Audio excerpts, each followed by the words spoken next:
Good morning, everybody. It is 7 o'clock. Coming up on today's programme, a cost of living squeeze. We'll reveal the latest inflation figures very shortly. And as the Labour crisis spirals into another day following fresh news of a suspension over more unacceptable Israel comments, we'll get reaction from the Shadow Defence Secretary, John Healey. We will. Plus, why there's a row brewing over Harry and Meghan's new website and a certain crest. And we'll debate Valentine's Day at 8:30. Do you love it or loathe it? Love it. Yeah. Love You it. Of course you Come on. Of course you love it. It's Wednesday, the 14th of February. Cost of living crisis. Could it be set to get worse today, with economists predicting a rise in inflation? Revealed, the video Israeli military claim shows the leader of Hamas in underground tunnels. What do we want? When do we want it? What do we want? After an interview with a senior Tory MP on our programme triggered this protest outside his home, was a former Labour parliamentary candidate behind it? We investigate. Broken hearts as takeaway delivery drivers strike on Valentine's Day. Sky News special investigation: why Sikh activists in Wolverhampton fear assassination after a hit list is broadcast.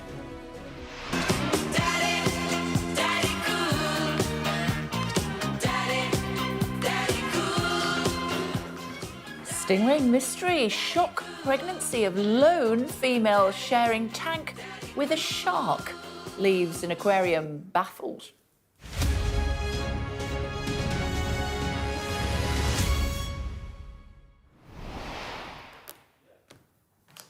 We start with some breaking news on the UK economy. Artie's here. Hi, tell me more. Hi. We've just got the latest inflation figures, and they've come in at 4%, which means the average prices are 4% higher in January this year than they were last year. What's interesting about this is it's a bit lower than experts were predicting. It's the same as last month. We were expecting another month of a rise in inflation, which would have been bad news for the Bank of England and bad news for the cost of borrowing. But this is good news. It's only a slight change at 4%, but it does bode well for interest rates and means that the Bank of England can breathe a little bit easier looking at the next few months and when might be the right time to cut rates. So it's good news in that sense. I'm going to be looking into the details of what were the drivers of the price rises. The other thing to remember with inflation is that prices are still going up. Even if inflation's coming down, and that's a benefit for the Bank of England, whose target is 2%, prices are still overall going up and the cost of living is still really squeezing people. OK, so does that mean we are technically not in... What's the phraseology that the Conservative Party wanted to use? That technically not in a recession, or technically just in a recession? So we won't know know until tomorrow. Yes, we'll know tomorrow. Yeah. And that will mean if we're in 2 consecutive quarters of negative growth, then we're technically in a recession. So when we get the GDP figures tomorrow, we'll be able to tell. But that's figures coming our way, aren't there? I know, it's a big week. OK, it's good to see you. Thank you. I'm analysing those figures for us and bringing us more a little bit later on. Meantime, Israel has released footage claiming to show the leader of Hamas in a tunnel in Gaza. Yahya Sinwar has been described as the mastermind of the 7th of October attacks. Israel's military says this video was taken 3 days after the initial assault. Sky News has not verified the footage.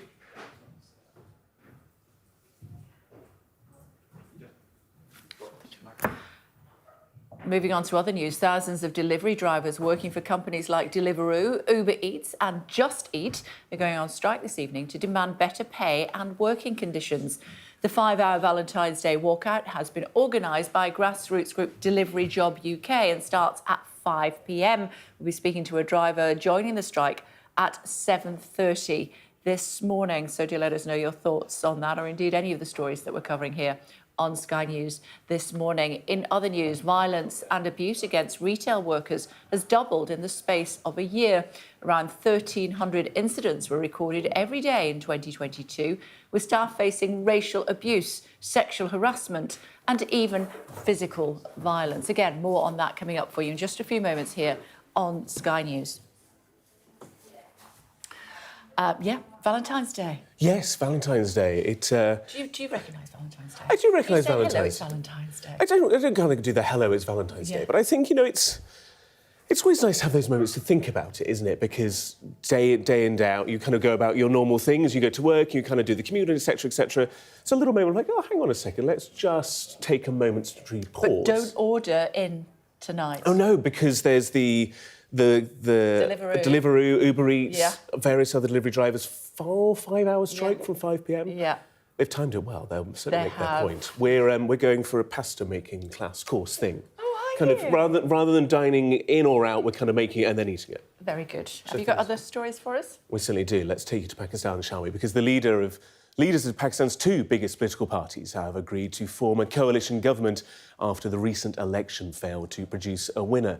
The Pakistan Muslim League Nawaz and Pakistan People's Party say they'll join forces with smaller parties to put an end to the country's hung parliament. Polls have opened in Indonesia's presidential election. It's a three-way race between current Defence Minister Prabowo Subianto and two governors. The incumbent President Joko Widodo has been accused of seeking to hold on to power through his son, who is running alongside the former Defence Minister. Farmers in India are continuing to march towards New Delhi as part of protests calling on the government to pay more for crops. Police have sealed off the capital in some areas with barbed wire and cement blocks, while tear gas has also been used. Well, let's cross to our India reporter Neville Lazarus, who is on scene for us. Neville, what's the latest? How big are these protests? Well, these are farmers associated with almost 200 unions and mainly from the Punjab and Haryana region, and they are determined to protest and come and march down to Delhi. They say this is for unfulfilled demands that they had made. The government has made many committees and all of them have been inconclusive. The two rounds of talks between the unions and the government this time has failed.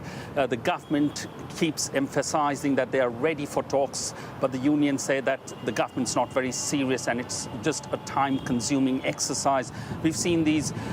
Yesterday there was a barrage of tear gas being shot at them, even tear gas canisters dropped from drones, and this carried on through for many hours into the night, and they were stopped. But they are determined to come to Delhi no matter what for their demands. Neville, for the moment, thank you so much. The world of radio has been remembering the DJ Steve Wright following his sudden death at the age of 69. He was known for being the voice of BBC Radio for more than 4 decades. His last programme was broadcast on Sunday. The fellow presenter, Zoe Ball, described him as a master of broadcasting, while Greg James hailed him the king of jingles. Albanian celebrities and social media influencers are to be paid to create content on TikTok, warning migrants against illegal travel to the UK. The Home Office has said the platform will be used to inform migrants about the truths of crossing the channel. And the Olympic stars Jane Torvill and Christopher Dean are hanging up their skates and retiring from the sport. The pair made history on the ice rink with their routine to Bolero in the 1984 Winter Games, and they say they want to bow out while they're still able to perform it.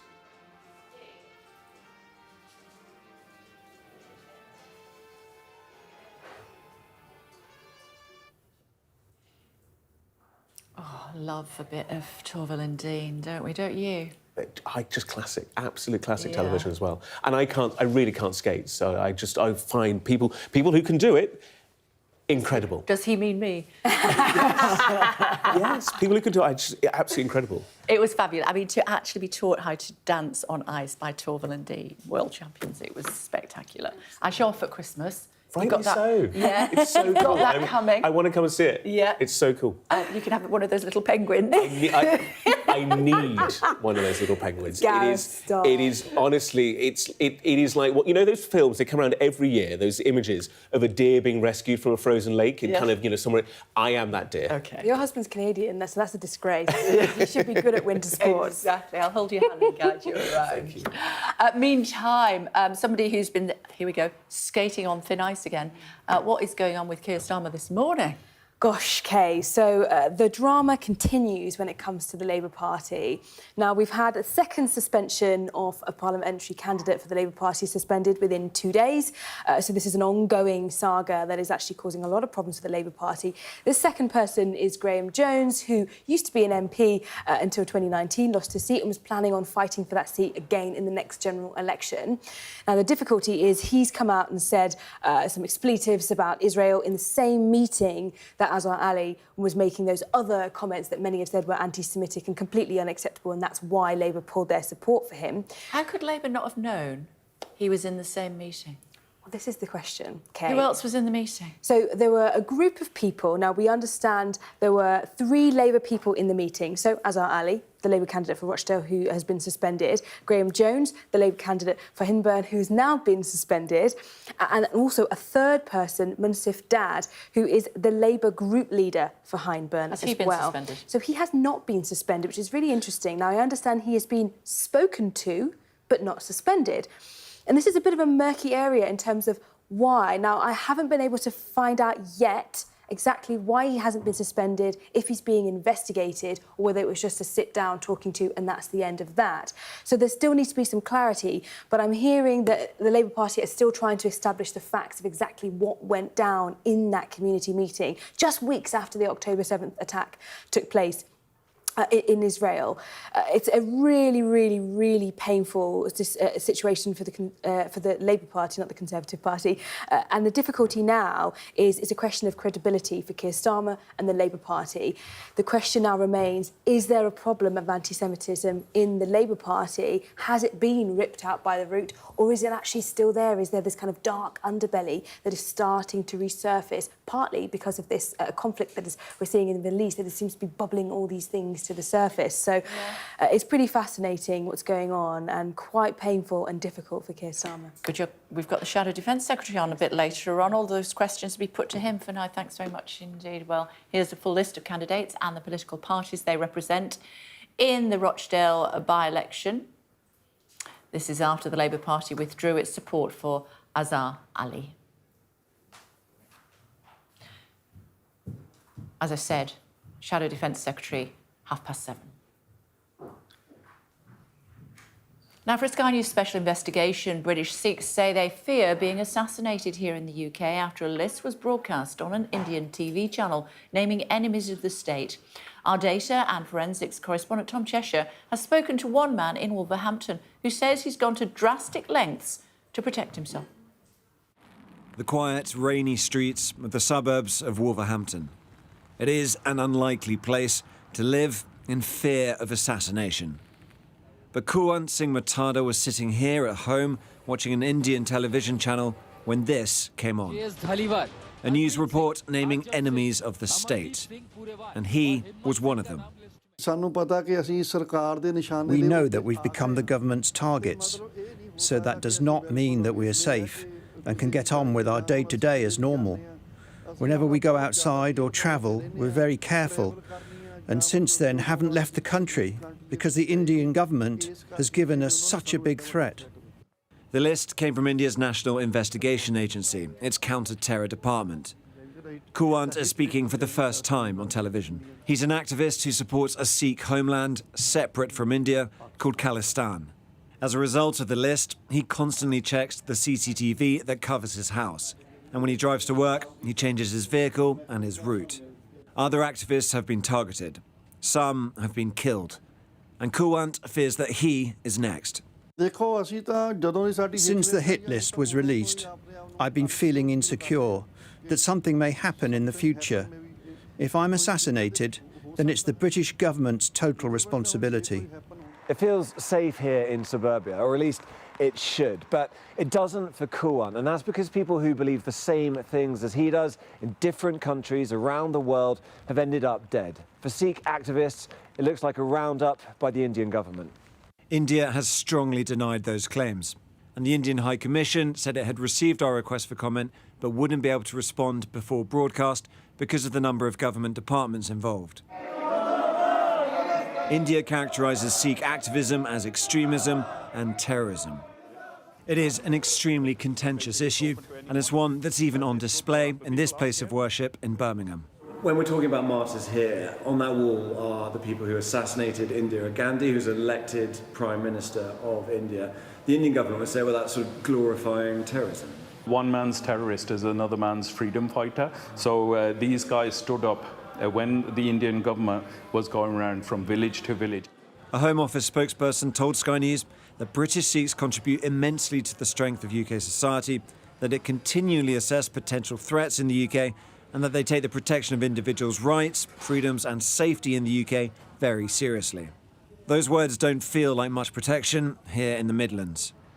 So in the meantime, they've hired extra security themselves. Tom is here to tell us more about this story. Well, yeah, talking about what's happening, why they feel these threats are there. In Canada, there was a man who was shot down outside his Gurdwara, and the Canadian government said that this was the result of Indian agents doing it. In New York, there was an assassination attempt foiled. And again, the Indian agents responsible for that said there were many more targets they had. This is why Sikhs in the UK feel upset. It is worth pointing out that India does deny this. We're waiting on a response from the Indian High Commission. They said they had to coordinate with different departments. We're expecting that response today. But I think for those activists, for Coolhunt in particular, they sort of expect what's coming in terms of the criticism being on these sorts of lists. What they want from the government here is that sort of direct statement saying, look, we're here to protect you. He's been here for 20 years, and he feels like the government just isn't doing enough for him right now. OK, more online, I'm sure, as well. Thanks very much indeed. Thanks, Tom. Quick look at the weather for you now. Warm memories wherever you go. The weather, sponsored by Qatar Airways.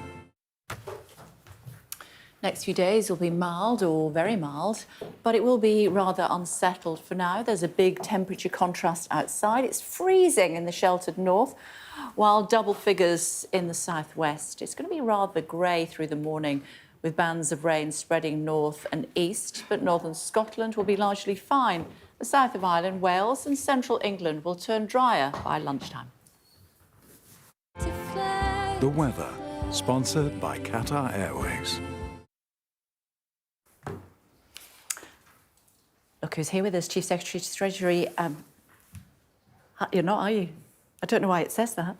Laura Farris is with us. How are you? It's good to see you. Thank you very much indeed. In fact, you're the Minister for Victims and Safeguarding. Somebody's going to get shot over that. Sorry about that. That's right. Nice to see you. Thanks for joining us on the programme. It's not the first time. Is that right? Yeah. Does that happen to you a lot? Yeah. Does it? You look quite similar, actually. Anyway, reaction to figures that we've just seen, the inflation figures, they're about the same, in fact, are the same as last month. Yeah. How are you interpreting that? Well, look, you know that just after Rishi Sunak became Prime Minister, inflation was at 11% and he pledged to halve it. And he's done that and we're still well below that. You know our ambition is to get down much closer to 2%. The Bank of England says that we're on track to do that in the coming months. Obviously, we'd have liked it to go down today, but it's staying level. Often inflation doesn't fall in a linear way, so we're not overinterpreting today's data. We're still aiming very hard to drive it down to closer to 2%. I'm sure that after the figures we see tomorrow, when potentially we could find ourselves in a recession, you're going to say that's a technical recession, are you? Yes, but I'm not the Treasury Minister, so... But, yeah, no, I'm not appraised of that, but I don't know what the recession figures are. No, we haven't got them yet, but if they are flat for a second quarter, then it's certainly... you will be telling us it's a technical recession, but one wonders how much more difficult it is still for people to pay their bills. We talk to a lot of people on this programme who basically say that a cost of living crisis is literally crippling them. I know it's not your area of expertise, but you do have to pay your bills like the rest of us. You do acknowledge that under this government, people have found themselves in a position where they just can't. Yeah, but the government's taken unprecedented measures to support people with the cost of living. Things like the energy price cap had a huge impact on helping people to get through the winter. Inflation is now coming down very, very sharply. You know, you see it in your food bills, you see it at the petrol pump. It makes a massive difference. And there's been, you know, wages are now rising in real terms. There were some really difficult moments last year. as you know, with all the strikes, when people were being offered 6-7%, but they were arguing for more because they were saying their wages weren't going far enough. Now that we've got inflation under control, that is the primary thing that eats into people's wage packets. We're making really significant progress on the cost of living. Of course, the pressure's significant, Kay, I wouldn't say that for a moment. But driving, you know, the Prime Minister has staked his entire premiership on getting inflation down, and we're on track to do that. I'll come to your area of expertise in just a moment, if I may. Yeah, But yeah. before that, I want to ask you about Labour suspending another MP, or would-be MP, over anti-Semitic remarks. Should the government also be looking to its own party to make sure that everything's in order ahead of the next election? Well, look, any discrimination by somebody who's either a public official or seeking elected office is completely untenable, and it's completely inconsistent with holding any kind of public office. So if it occurs in our ranks, then yes, absolutely. But it is reasonable to look at what's happened with the candidate in Rochdale and with the parliamentary candidate in Hyndburn who's been suspended today, because they weren't just, you know, there are very strong views on Israel-Gaza, I concede that, but they were saying far more than that. The candidate in Rochdale was suggesting the Israeli government authorised, executed the October 7th attack on itself as a pretext to go into Gaza. That was a pogrom. That was the worst attack on the Jewish people since the Holocaust. That is a profoundly offensive, Kay, I know that you know that, a profoundly offensive thing to say. And it does actually blow my mind that it took the leader of the Labour Party nearly 72 hours to decide that that was not compatible with becoming the Member of Parliament, the Labour Member of Parliament, as he would have wished for Rochdale. Yeah, but I suppose my question is, how can Rishi Sunak be completely comfortable and confident that there aren't similar views within your party? Well, look, if any views of that nature were brought to light, I would expect him to act swiftly and decisively. There is no room for any sort of unacceptable discriminatory attitudes. They are completely unacceptable. Let's talk about your trail, should we? The government toughening up the law for victims of sexual violence. Yeah. How's that going to help women? Well, one of the things that we're doing today is changing the law so that victims, principally women who have been killed by abusive or dangerous or degrading acts of sexual conduct by a perpetrator, those perpetrators will face the toughest sentences ever. And we're also announcing the appointment of our new independent advisor on rape, Professor Catherine Hole, who is a legal academic who has been instrumental in the significant progress the government's made in prosecuting rape in the last 2 years since it published the End-to-End Rape Review.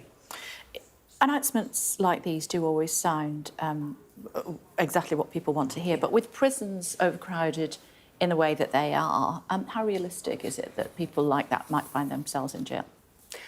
There has never been a case where somebody convicted of a serious offence like rape hasn't been put into prison. I just want to reassure the public that we are engaged in the biggest prison building exercise since the Victorian era. We're on track to build 20,000 places, 5,800 of them already on stream, new prisons like HMP Fossway.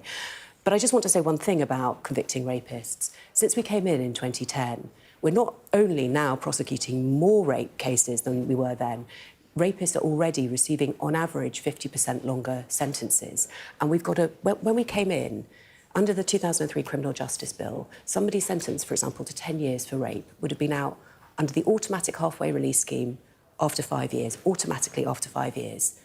The bill we've got going through Parliament now will mean that if a rapist is sentenced to 10 years, they will do the entirety of that sentence behind bars without possibility of parole, so that 10 years means 10 years. It will be treated differently from other categories of case to recognise the uniquely harmful and life-destroying effect that it has on their victims. OK. Laura Farris, it's good to see you. I'm so sorry for the confusion. Thank you very much indeed for joining us. Thank you. So, if you are just tuning our way here on Sky News, we've just had some inflation figures reaching us within the last half an hour, and they are the same as last month, in fact. 4% is how they are looking. We're, of course, also expecting other figures tomorrow, which could suggest that we are in a technical recession. We'll have to wait for those. We had employment figures yesterday as well. It's quite the day for figures, quite the week for figures, I should say. Meantime, quite the week for Meghan and Harry as well. Yes, a little rebrand, eh? Another one. Another one. Yeah. Why are you laughing? It's like getting a new haircut or a new hair colour, right? Just go for it. Why not? Reinvent yourself. They've gone bold with their haircut. I think it's fair to say, haven't They've they? gone very bold with their crest, haven't they? Yes, considering that they're not working royals and that they're not a member of the central core team of the royal family, considering they don't live in this country, they are still leveraging its power, shall we say, and its marketing potential. Yeah. Now, we were talking about this in makeup. Do you want to impress people with why the crest is out of date? Well, this is Kay's knowledge, but You claim it as you know.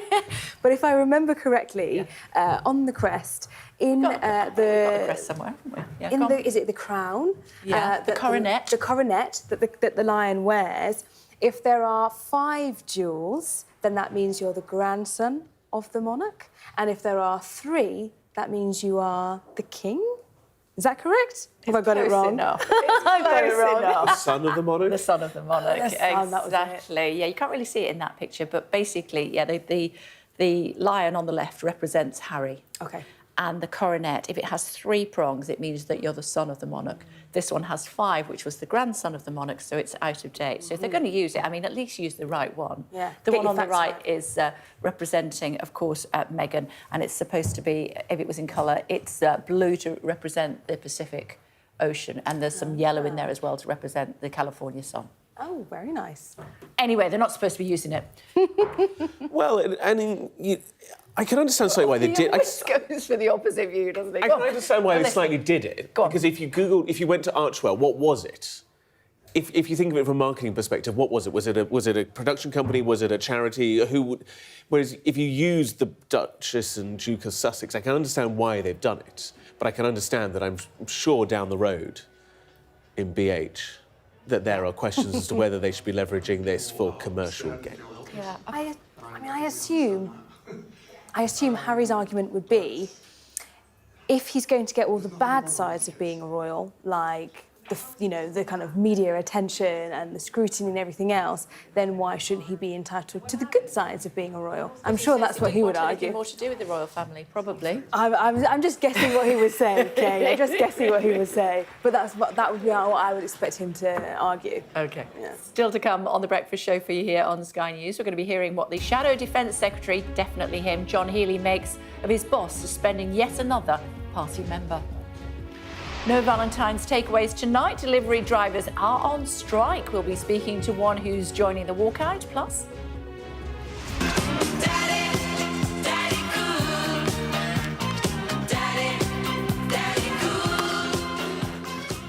this Stingray is about to become a mum, but who's the father? We'll tell you one theory by the end of the show.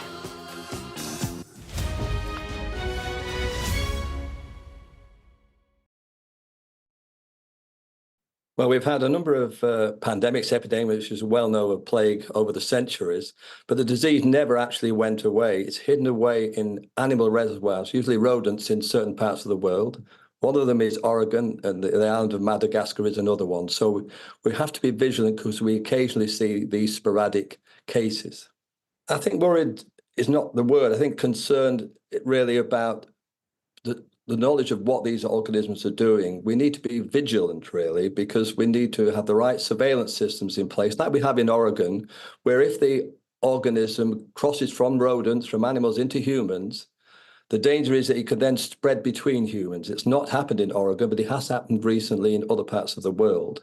So surveillance is really, and vigilance is really the word we're looking for in the context of plague.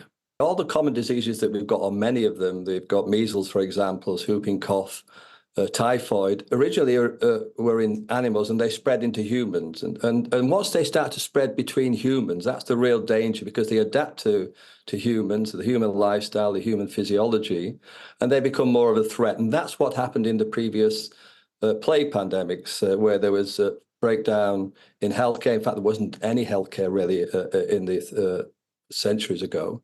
And so we need to put in place systems where we can watch the danger of human to human spread. Well, there was an outbreak recently in Madagascar where around 30 people died of plague, and that we did see human-to-human transmission. But luckily, in the modern world, we can intervene and prevent these outbreaks. Unfortunately, in the case of COVID, we weren't able to do that, and we saw the consequences because it was such an infectious agent. We have Ebola in Africa, which is periodically emerging. I think the danger is these viruses and germs can evolve.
Hello, welcome back to The Breakfast Show. Coming up, joined by the Shadow Defence Secretary, John Healey. That to come, but first... Yes, but first, all our top stories this morning. The latest figures on the UK economy show inflation has remained unchanged at 4% in January. Economists had expected a rise. Israel's military has released footage claiming to show the leader of Hamas inside a tunnel underneath Gaza, days after the October 7th attacks. Yahya Sinwar has been described as the mastermind behind the assault on Israel. Violence and abuse against shop workers has risen by 50% from 2022 to 2023. The British Retail Consortium reported there was, on average, 1,300 cases recorded a day in Britain last year. Shoplifting has also hit a record high.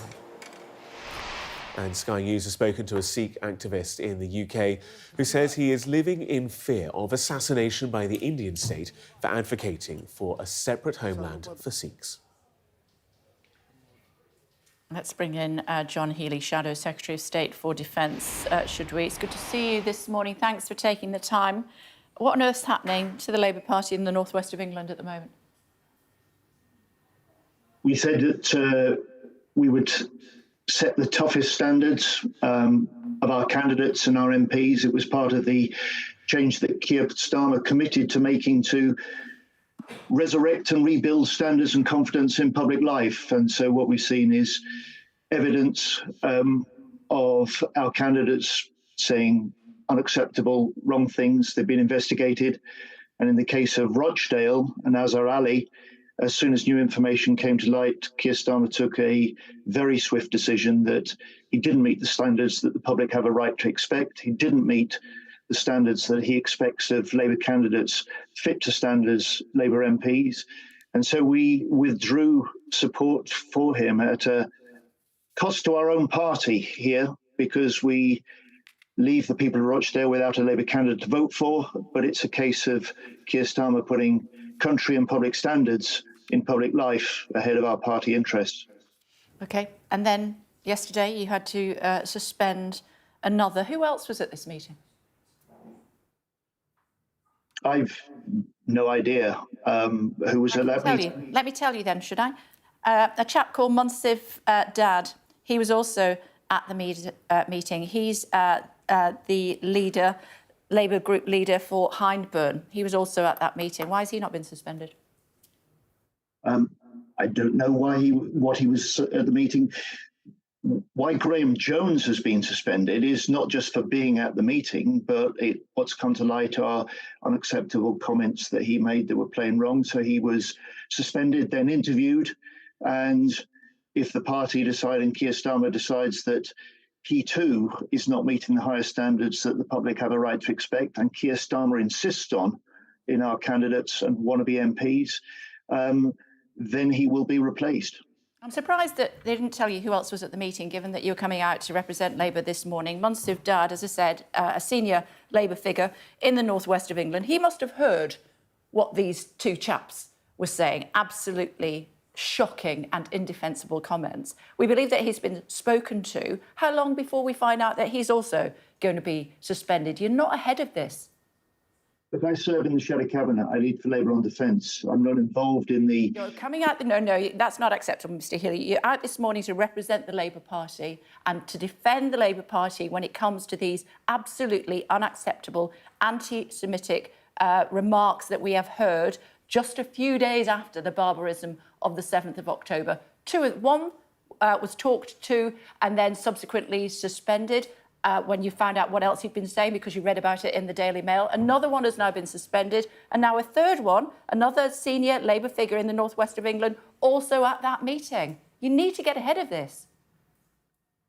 Where new information or evidence comes to light, as it did with Azhar Ali, as it has with Graham Jones, then the party will act, and Keir Starmer will act swiftly and decisively to make sure that our candidates and our MPs meet the very highest standards that the public have a right to expect and they deserve. It's far from the sort of thing that we've seen from the Conservatives over 14 years. We're not talking about the Conservatives this morning. Why did it take you so long then to discipline Azhar Ali, to find yourself in a position... Well, obviously you did it because you wanted to make sure that he was still representing Labour in Rochdale until you realised that it was indefensible and you had to let him go. You had to sacrifice that seat. Can we agree that anti-Semitism is still a problem in the Labour Party? Well, let's be clear with Azhar Ali. He made comments that were unacceptable about Israel, connected to October the 7th and the terrorist invasion. He was profoundly apologetic, made that apology. He was widely respected. We accepted that apology. He said there was nothing else to come. Further information came to light, and far from taking a long time to act, very swiftly, in light of the new information, immediately, Keir Starmer, when that became clear and was properly established, withdrew our support to Azhar Ali.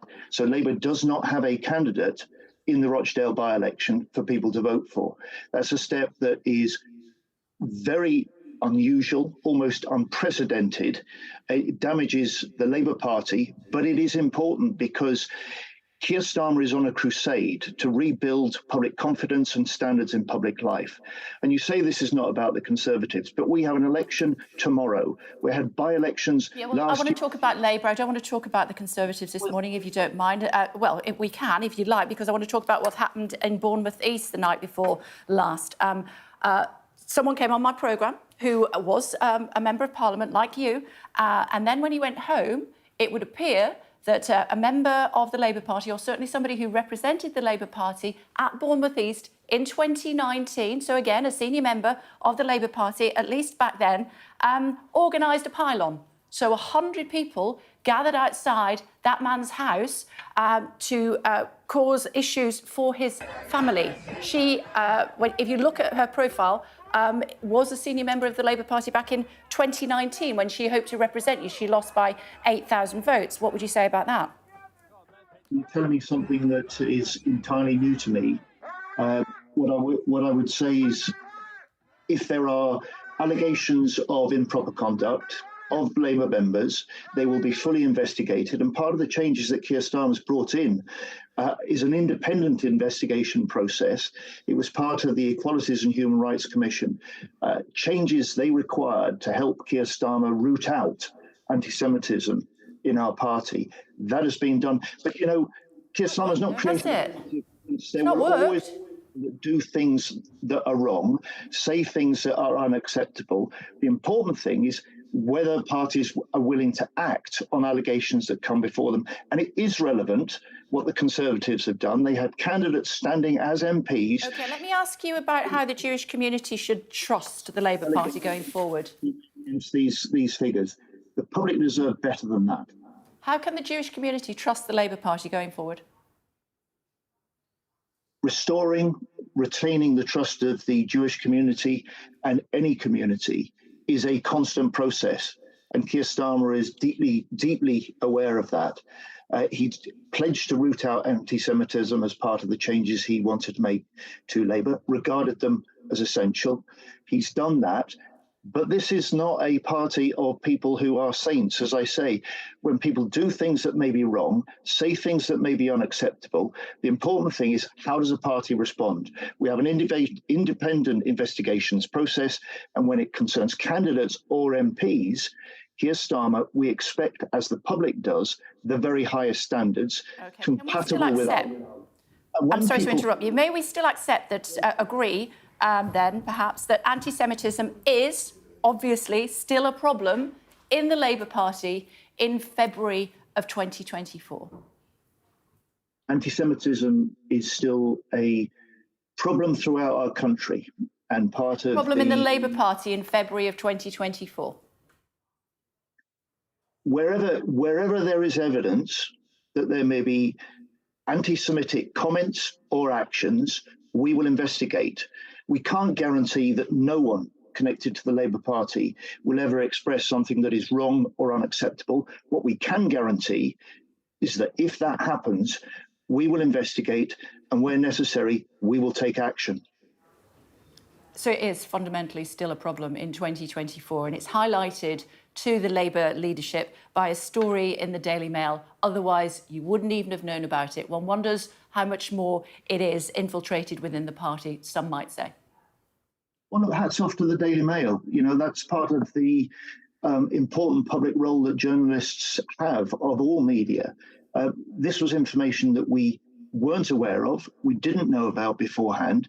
When that evidence and that fresh information was presented to the party, and where Keir Starmer took a view on this, within hours, he acted very swiftly to do something no Labour leader or no party leader has done before, which was to suspend the campaigning support for our own candidate in the middle of a by-election in Rochdale. And I feel for the people in Rochdale. Those who want to vote Labour, who want to protest against the 14 years of failure of the Conservatives, do not have a Labour candidate to vote for in this by-election. We must leave it there, Mr Healy. I know it's a difficult time for you at the moment, so thank you for taking the time to answer my questions. Appreciated. Thank you. Here's the full list of candidates and the political parties they represent in the Rochdale by-election. This is after the Labour Party withdrew its support for Azza Ali. Israel's released footage claiming to show the leader of Hamas in a tunnel in Gaza. Yahya Sinwar has been described as the mastermind of the 7th of October attacks. Israel's military says this video was taken 3 days after the initial assault. Sky News has not verified the footage. Diana Magnay standing by for us in Jerusalem. Hi, Diana. What more do we know? Hi, Kay. Well, there are two videos that they released. The one that you can see where he, apparently Yahya Sinwar, is going with his family through a tunnel and has his back towards the camera. And the IDF says that that is indeed him, footage from October the 10th, so just a few days after the attack. You can see how sophisticated the tunnel systems are around him.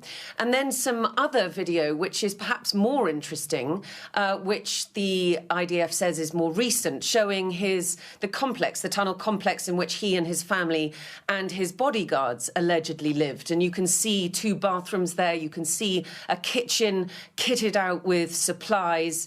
There is an UNRWA sack there, or a bag with UNRWA labelling on, which adds weight really to Israel's argument that A, Hamas is stealing humanitarian aid from people and using it for themselves, and B, that UNRWA is somehow complicit with Hamas, which is, of course, Israel's charge against the organisation. And there you also see whole arrays of perfumes. You see millions of dollars and shekels all piled up. And the soldier says at the end of that video, you know, here he is living with his millions whilst above people live in abject poverty. So pretty interesting videos, hard to verify, but the IDF says that they have a lot more intelligence like this, that they are combing through a lot more videos of Sinwar himself and other Hamas operatives. And I suppose that is what is helping them close in on Hamas and its underground tunnels. But every time we see this kind of videos, it shows you quite how sophisticated this whole tunnel infrastructure is underneath Gaza. And what a contrast it is to those people living, as the IDF says, in poverty above, who have not been granted by Hamas to any of the security that those tunnels have provided Hamas leaders. OK, thank you. Still to come on The Breakfast Show for you here on Sky News. No Valentine's takeaways tonight. Delivery drivers are on strike. We'll be speaking to one who's joining the walkout. Plus...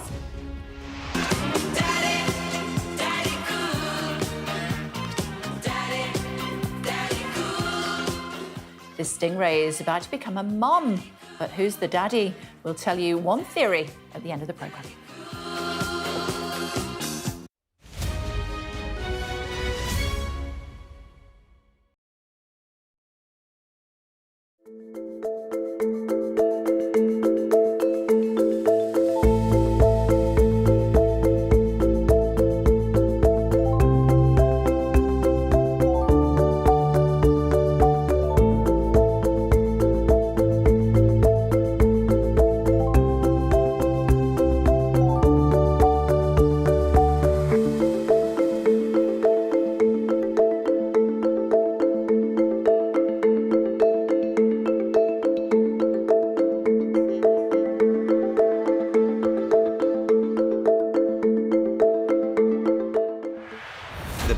Has rallied, moderation, interest rates peaking. I'm up at 6%. The highest for 14 years. Will that be the peak? Will it be a little bit lower? Prices. It's closer to a potential crash. So many words, so many meanings. But what do they mean for you and your finances? Stay up to date on Sky News.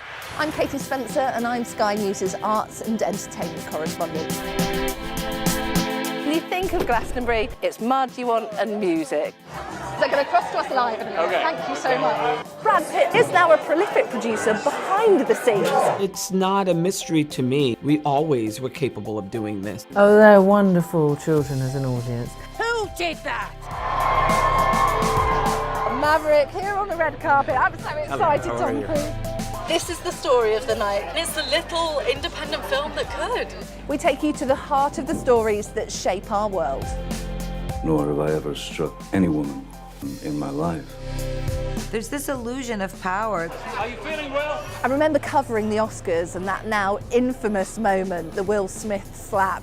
Nobody could quite believe that it had happened. You can tell from these crowds just how excited people are for the return of Pride. These actors playing the lead roles were born long after the Sex Pistols broke up. Are you pleased that you did say yes to the job? I've never regretted it. As a team, we've interviewed some of the biggest stars in the world. It can be incredibly surreal being swept up in their world, but we try to give you an honest sense of how these people really are. Okay, I'll talk to you. Don't leave me. Yeah, okay. There's no easy goodies. There's no easy baddies. I've had a great time here. Thank you. Thank you. Bye.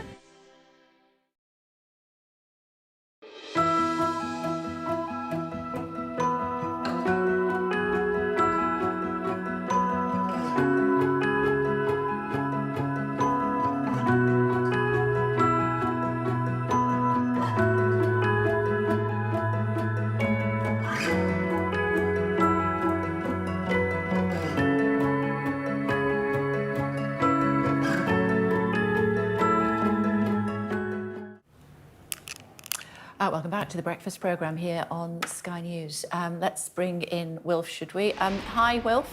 What have you got on the show today? Good morning, Kay. Well, we're looking forward to Rishi Sunak's Business Council meeting. That's actually due to start in your time, and we'll get reaction to it, of course, afterwards. I've been looking through the press release from a couple of weeks ago on this when they made the announcement about it. And the list of his business council is quite impressive. It says it includes the chief executives of the likes of BT, Rolls-Royce, ITV, Lloyds Banking Group. There's a pretty impressive spread there. And it said, as I said, includes the chief executives.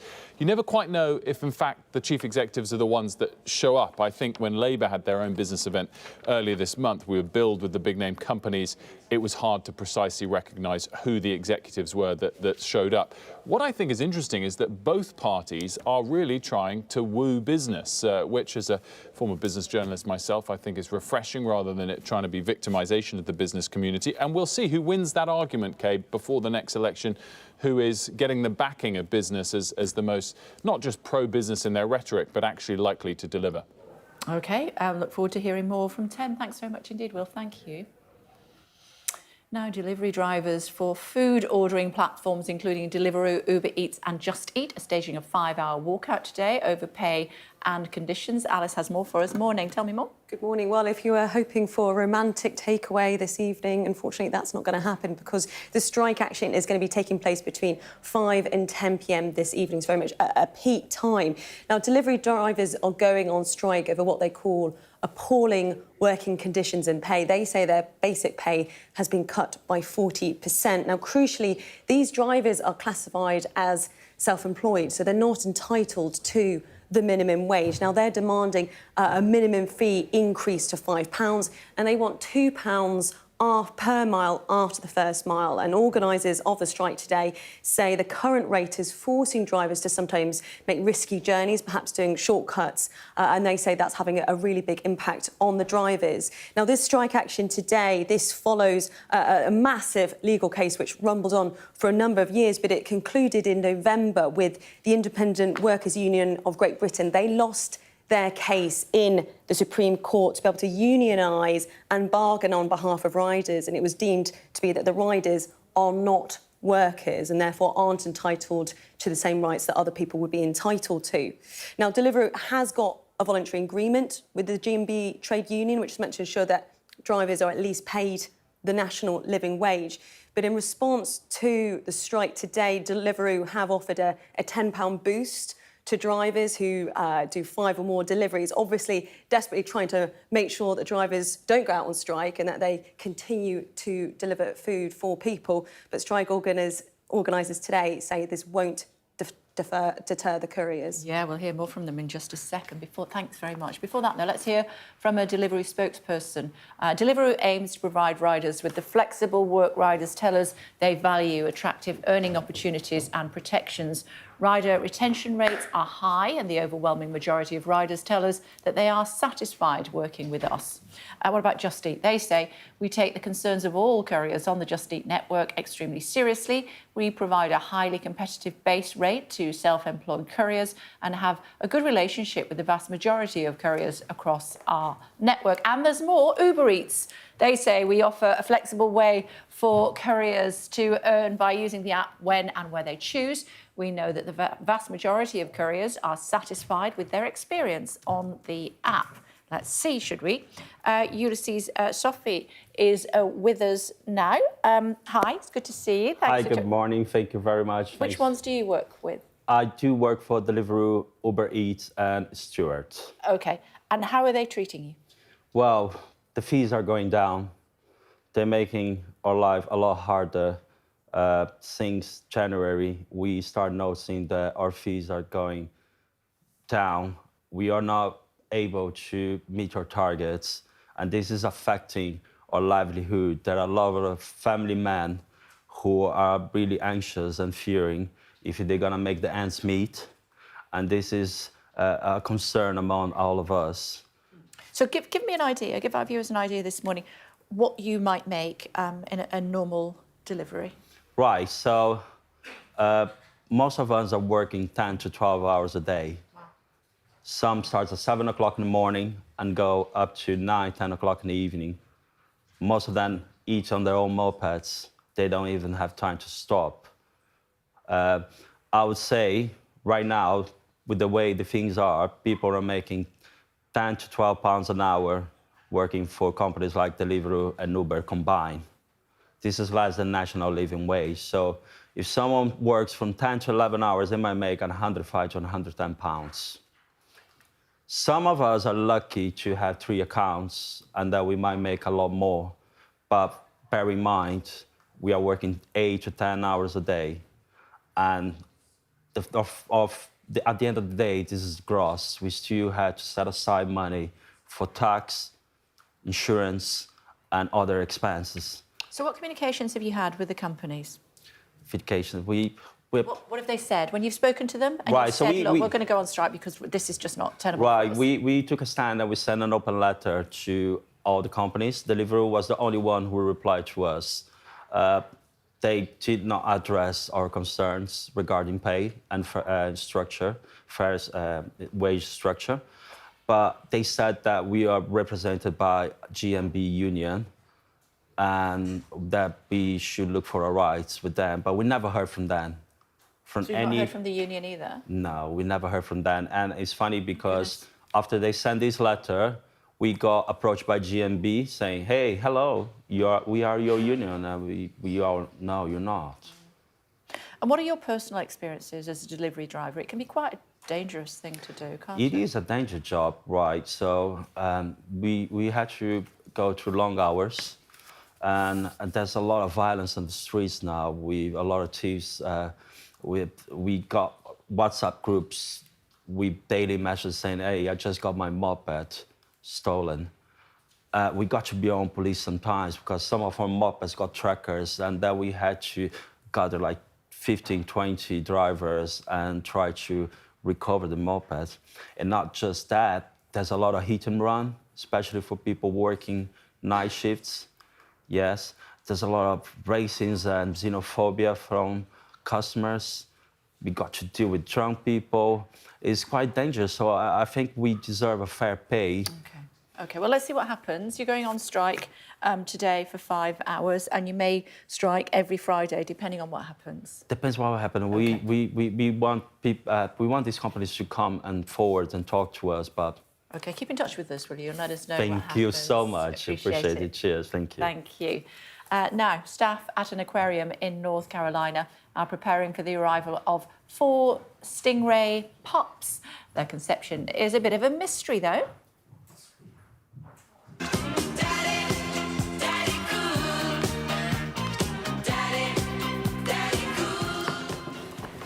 Why is it a mystery, Gareth? What's happened? Well, this stingray is in an aquarium up in the Appalachian Mountains, for a start, so about 2,000 miles from where it should be.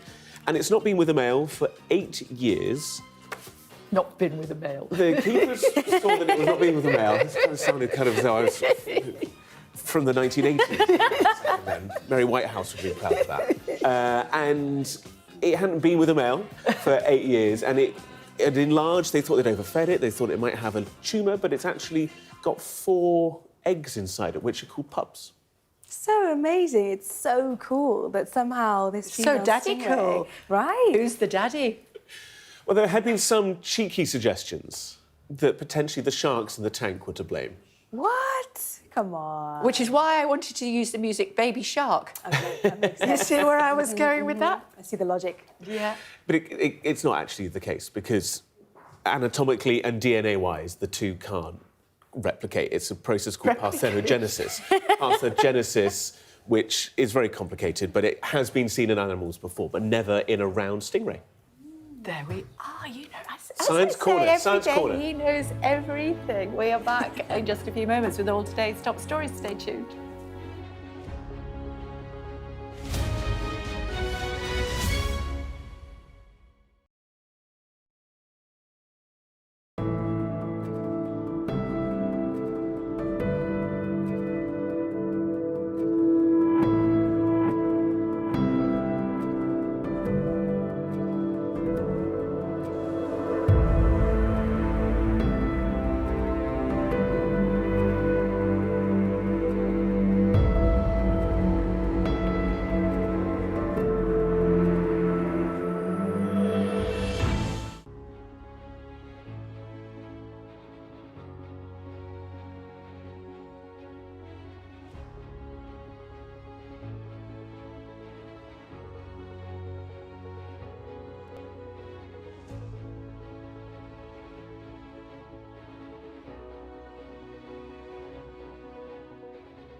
morning, everybody. It is 8 o'clock. If you've missed the last hour, my goodness me, it was a bit fiery at times, wouldn't you say? Very much so. Indeed. On today's show, a cost of living squeeze. What do the latest inflation figures tell us? Plus, yes, as the Labour crisis spirals into another day, following fresh news of a suspension over more unacceptable comments around Israel, the Shadow Defence Secretary admits to this programme his party aren't all saints. Plus, we'll be hearing why there's a row brewing over Harry and Meghan's new website and a certain crest they're using. And we'll debate Valentine's Day at 8:30. Do you love it or loathe it? love it. Love it. You? Yeah, love it. Yeah. Just me then. It's Wednesday, the 14th of February. Cost of living. Inflation holds steady, surprising economists. But what will it mean for interest rates? What do we want? When do we want it? What do we want? After an interview with a senior Tory MP on our show triggered this protest outside his home, was a former Labour parliamentary candidate behind it. We asked the Shadow Defence Secretary if anti-Semitism is still a problem in the party. Problem in the Labour Party in February of 2024. Wherever there is evidence that there may be anti-Semitic comments or actions, we will investigate. Revealed the video Israeli military claims show the leader of Hamas in underground tunnels. Broken hearts as a takeaway delivery driver, quite a few of them actually, strike on Valentine's Day. Sky News special investigation why Sikh activists in Wolverhampton fear assassination after a hit list is broadcast.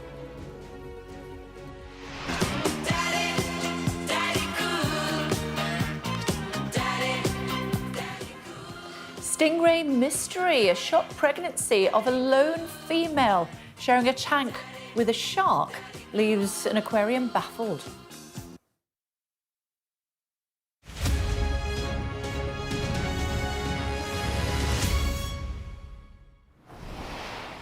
For all of that, let's talk about the cost of living. Artie is here. Good, bad, indifferent?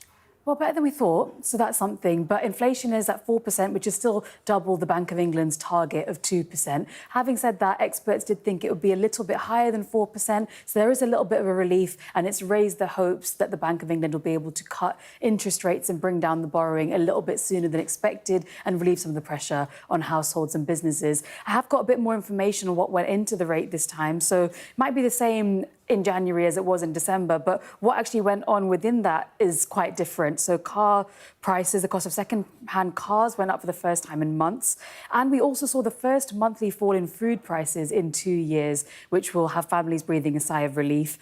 The price of gas and electricity, because of the energy price cap in January, was actually at a higher rate. It was rising at a higher rate than this time last year. But having said that, because of a milder weather in Europe and the UK over winter, we are going to see a fall in the energy price cap that should bring down bills by about 15% in April. So the summary of this is that, OK, inflation is about stable as it is now, but experts are predicting it will continue to fall and relieve a bit of pressure and hopefully mean that the Bank of England can justify cutting rates sooner than expected. OK, what does the Chancellor think? Inflation never falls in a straight line. And although it's welcome that it hasn't gone up today, it is still double the target level of 2%. And we're not going to be able to relieve pressure on families until we hit that target and the Bank of England feels able to reduce interest rates. So this is a time to stick to a plan that is clearly working, but we need to make sure that we really get to that end point of inflation at 2%. So we went to Barking in East London yesterday and spoke to people using a local food bank service about how the 2 years of consistent price rises has affected them and their families. And this is what they had to say. I'm not full in work as I was before. So financially, what I used to receive as salary is no longer there. So the little bit that I'm receiving now is a bit stressful how you stretched it out to make it work. Normal families got an income coming in, but because of the increase in inflation, there is no disposable income left once they've paid out for their bills, i.e. their mortgage that may have increased, the cost of gas and electric which has increased.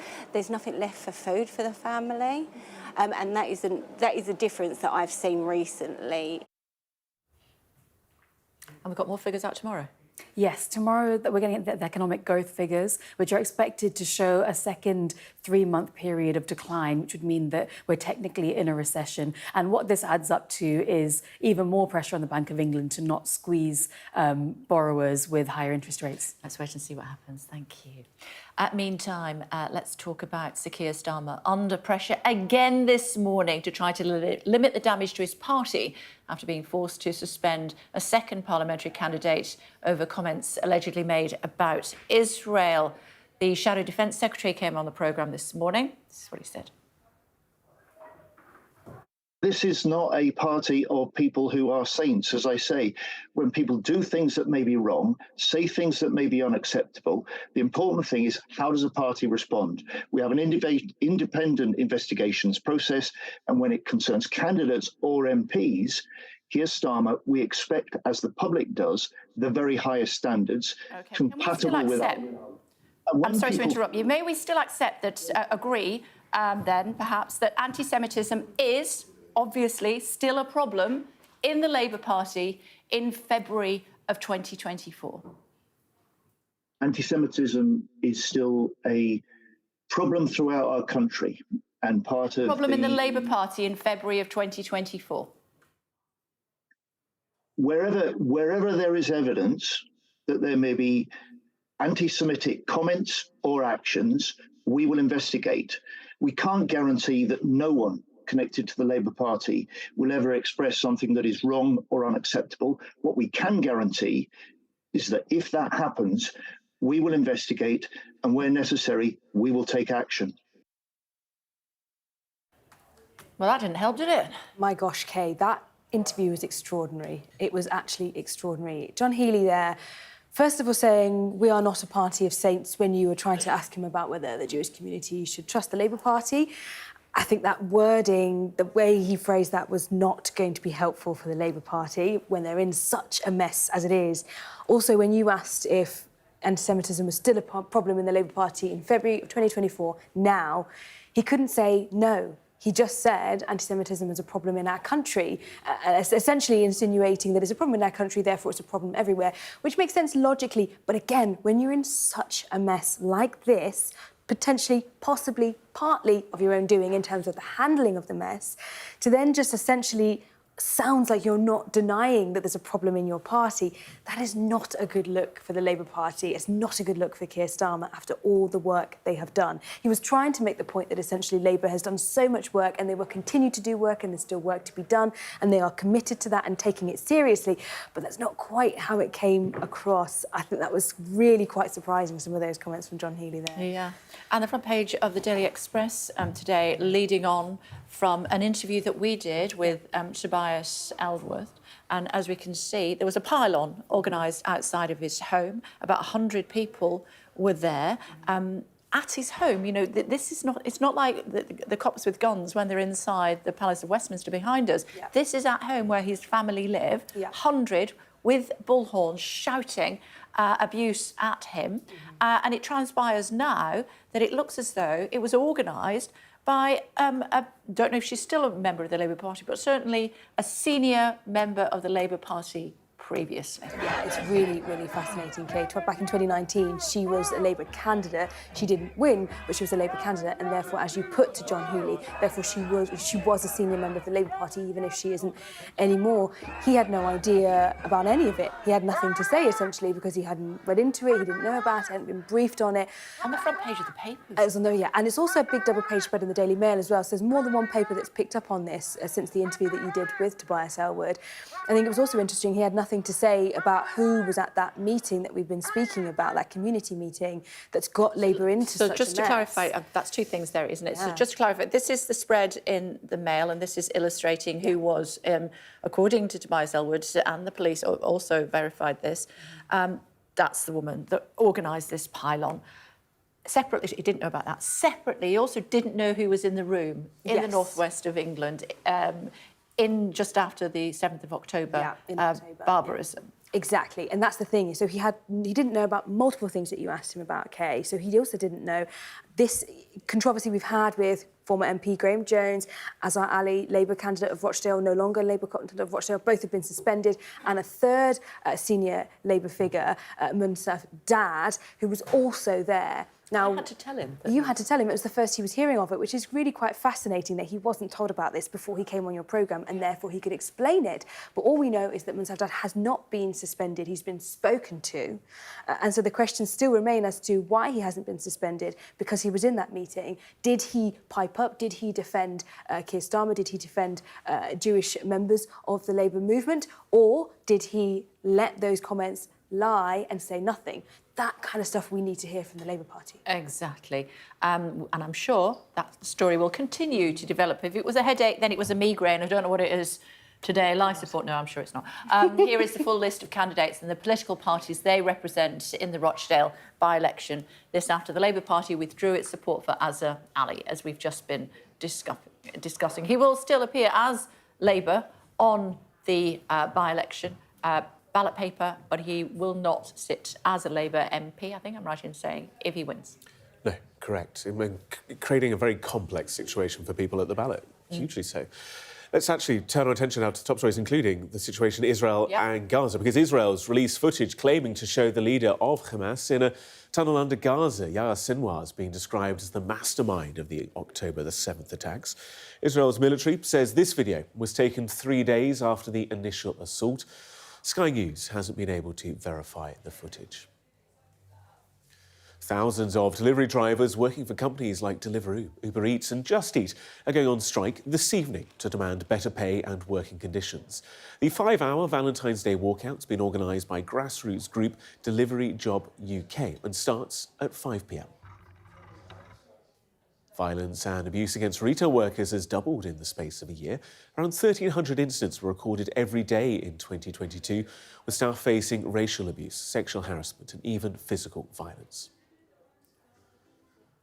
The leaders of Pakistan's two biggest political parties have agreed to form a coalition government after the recent election failed to produce a clear winner. The Pakistan Muslim League Nawaz and Pakistan People's Party say they'll join forces with smaller parties to put an end to the country's hung parliament. Polls have opened in Indonesia's presidential election. It's a three-way race between the current defence minister and two governors. The incumbent president, Joko Widodo, has been accused of seeking to hold on to power through his son, who is running alongside the defence minister.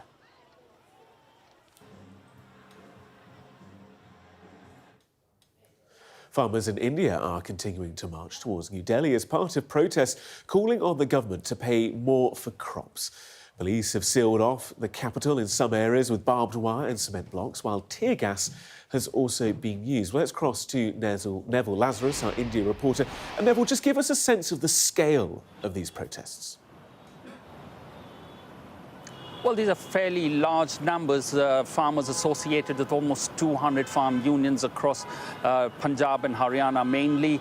They are determined to march down to Delhi for their demands, which they said have been unfulfilled with a number of years of negotiations with the government. The government very keen to say that and emphasising that they are willing to talk to all sections of society, all sections of the farmers on these demands. But nevertheless, there hasn't been any fruitful negotiations and any finality of the talks between the two sides. The farmers determined to come to Delhi. We've seen these their protests being fired upon with a barrage of tear gas canisters, even tear gas cans being dropped by drones on farmers.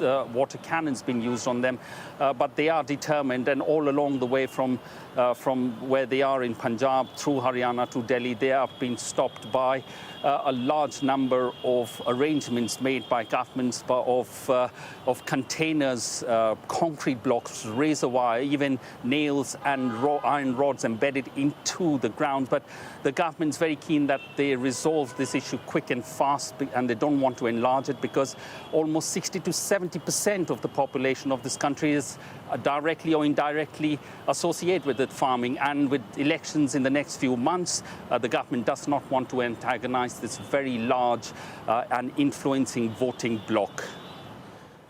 Neville, thank you so much. The world of radio has been remembering the DJ Steve Wright following his sudden death at the age of 69. He was known for being the voice of BBC Radio for more than 4 decades. His last programme was broadcast on Sunday. Fellow presenter Zoe Ball described him as a master of broadcasting, while Greg James hailed him the king of jingles.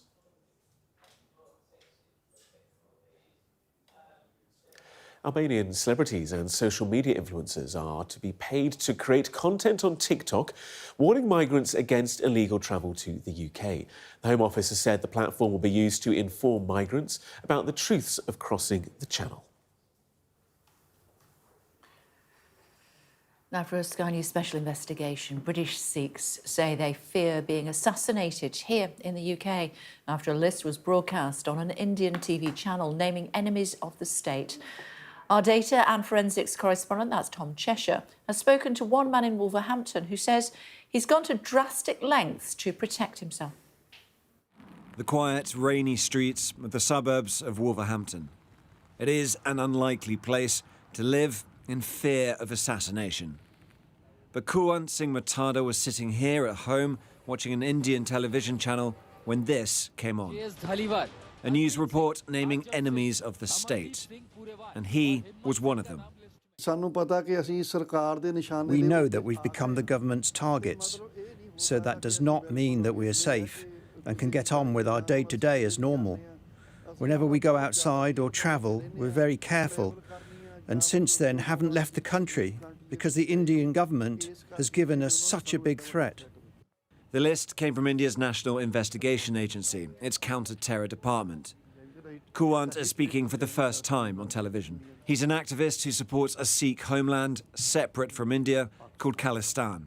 As a result of the list, he constantly checks the CCTV that covers his house. And when he drives to work, he changes his vehicle and his route.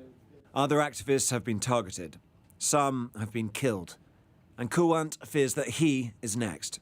Since the hit list was released, I've been feeling insecure that something may happen in the future. If I'm assassinated, then it's the British government's total responsibility.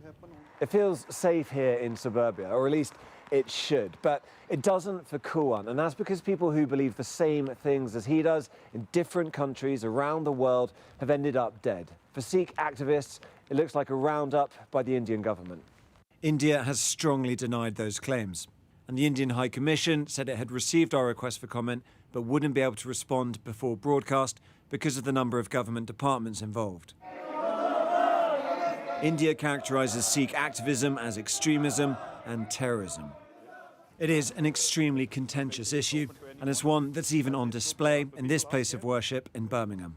When we're talking about martyrs here, on that wall are the people who assassinated Indira Gandhi, who's elected Prime Minister of India. The Indian government would say, well, that's sort of glorifying terrorism. One man's terrorist is another man's freedom fighter. So these guys stood up when the Indian government was going around from village to village. A Home Office spokesperson told Sky News that British Sikhs contribute immensely to the strength of UK society, that it continually assesses potential threats in the UK, and that they take the protection of individuals' rights, freedoms and safety in the UK very seriously. Those words don't feel like much protection here in the Midlands. So in the meantime, they've hired extra security themselves. Tom's here. How real is the threat? I mean, it has happened already. In Canada, one person was gunned down outside their Gurdwara. You might remember the Canadian government caused that huge diplomatic incident. They accused India of it. In New York, an assassination attempt was foiled by the FBI. That person is now in hiding. Again, Indian agents blame India does deny all this, and they have promised that they are working on a response which will bring you when we have it. So the threat there, I think, is real. In terms of the response from people like Kuwan, he's taking those precautions which are talked about in that piece in terms of watching his back, changing his route.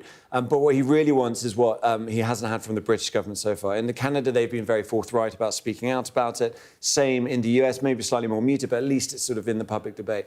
As far as this is concerned, he hasn't had the same thing from the British government, and that's what he wants. That's what other Sikh activists want in this community. OK, for now, thanks very much. Thank you.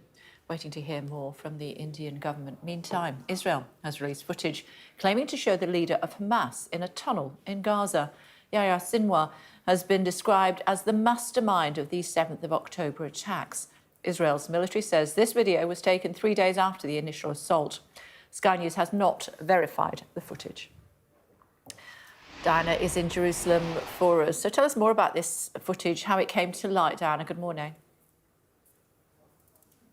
Good morning. Well, it was discovered in the tunnels beneath Khan Yunis by the IDF as they went through, alongside various other videos. They say they're combing through a whole trove of them.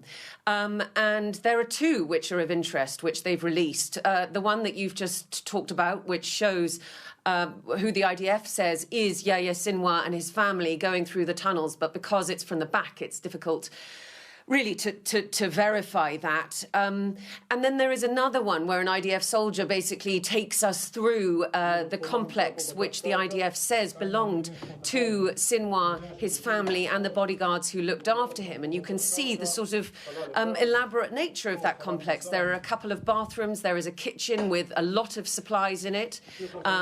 There's also an UNRWA, a bag marked UNRWA, i.e. the UN agency responsible for bringing humanitarian aid into Gaza, which Israel has accused of being complicit with Hamas and has certainly alleged that a lot of the supplies that come into Gaza for Palestinians there have been taken away and used by Hamas. So that certainly adds weight to their argument against UNRWA. And then you also see, for example, millions of dollars, millions of shekels all stockpiled there, a whole array of perfumes that apparently Yahya Sinwar would have been using. And the soldier there concludes, as did the IDF in their press conference yesterday, look at the kind of luxury in which he was living with his millions, whilst above the ground, people in Gaza were living in poverty. So very interesting videos. And I think the fact that they have this kind of documentation now and further videos and evidence that they're combing through is what is helping them to zone in on the key Hamas commanders who are still left operating in the Gaza Strip now. But that first video is from 3 days after the October the 7th attacks. And as far as we know and as far as the IDF knows, Yahya Sinwar is still operational and still on the run. OK, for now, thank you. Quick look at the weather for you now here on Sky News, Wednesday morning. Warm memories wherever you go. The weather, sponsored by Qatar Airways. Next few days will be mild or very mild, but it's going to be rather unsettled for now. There's a big temperature contrast outside, freezing in the sheltered north, double figures in the southwest, rather grey through the morning, with bands of rain spreading north and east. But northern Scotland will be largely fine. The weather, sponsored by Qatar Airways. Lord Mann was with us yesterday. Fascinating stuff he shared with us that came true very quickly afterwards. So we thought we'd invite him back. It's good to see you. Morning. As you predicted, more challenges. And there'll be more to come, not just for the Labour Party. We're going to see more and more of this. The growth of extremism and the growth of anti-Semitism. And the official figures come out tomorrow. Let's see what they bring, but it's not going to be good news. And yeah, I've been speaking to the Jewish community constantly. And the basic message is, look, leave us alone. We'd just like to get on with our lives. Life's bad enough at the moment. It's kind of, someone said to me, oh, I'd rather worry about, driving along the road and hitting a pothole, having to repair my car again, or trying to get a dental appointment, or waiting for a doctor's appointment. All those everyday issues that are plaguing everyone.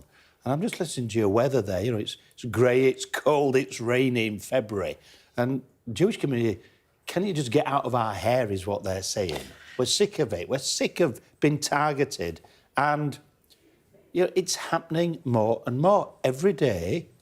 I'm not talking about Labour, I'm talking widely across communities as well.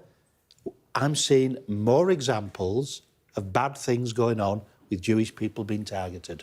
Yeah, I mean, we have to focus on the Labour Party, though, do we not? Because of their antecedents. Of course, no, this is an important issue. Yeah, and I don't think you heard John Healey when I was interviewing him a few moments ago. He basically said, we're not a party of saints. What would you say in response to that? Nobody's a party of saints. I mean, my advice to the Labour Party is, what I think they should do immediately is get all their candidates trained up on anti-Semitism. I'd actually say that to every political party. I can help them do that, can bring in people who could do that. We could do it this weekend if they want. And explain in more detail what it is, how it manifests, the conspiracy theories. Because the number of people falling for conspiracy theories, which was Councillor Ali's excuse, well, actually, it's prodigious. It's happening all over the place. And these things are really taking hold. Well, the people coming into Parliament or who aspire to come into Parliament are going to need better judgment than Councillor Ali. And we can help train them up. And that goes for the Tory party, the Liberals, the Nationalists, all of them. But if I was leader of the Labour Party, I'd be getting in first and saying, we're having all ours trained up. How does he deal with historical offence, though? I mean, this happened in October. We believe a third person was a senior member of the Labour Party also in the room at the time. Obviously, there's an investigation ongoing. Even if he didn't say anti-Semitic comments, he must have heard what was being said. So that's a problem for Keir Starmer. My point is, there will be lots of historical incidents that are also going to come to light. And he'll have to deal with them. I mean, he'll have to deal with each one. Well, he'll deal with them brutally, I hope. I mean, he's got no choice if he's going to keep to his word of stamping out anti-Semitism. He's said that unequivocally. He said it to my face. I've heard that. He has to demonstrate his leadership. So, for him, I think he will feel himself he's got no choice. Obviously, it's the right thing to do, and he'll keep doing that. And I don't think it's difficult. I mean, it's going to upset people. He may not be able to give people the benefit of the doubt now. Well, so be it. That's the world we're in. And the world we're in, the Jewish community, is getting targeted, is fed up of being targeted, wants to get on with his life in our country, and isn't able to do so. And be it the incident I mentioned to you yesterday, Kay, in the cinema, the more I find out about that, the more horrific that is. Extraordinary that goes on this week in our country. What's happening in Leeds University? Extraordinary stuff. There are many examples. There are others which I'd rather not broadcast or make public because they're ongoing, where I'm assisting people and they will win, and I'm organising the proper assistance for them.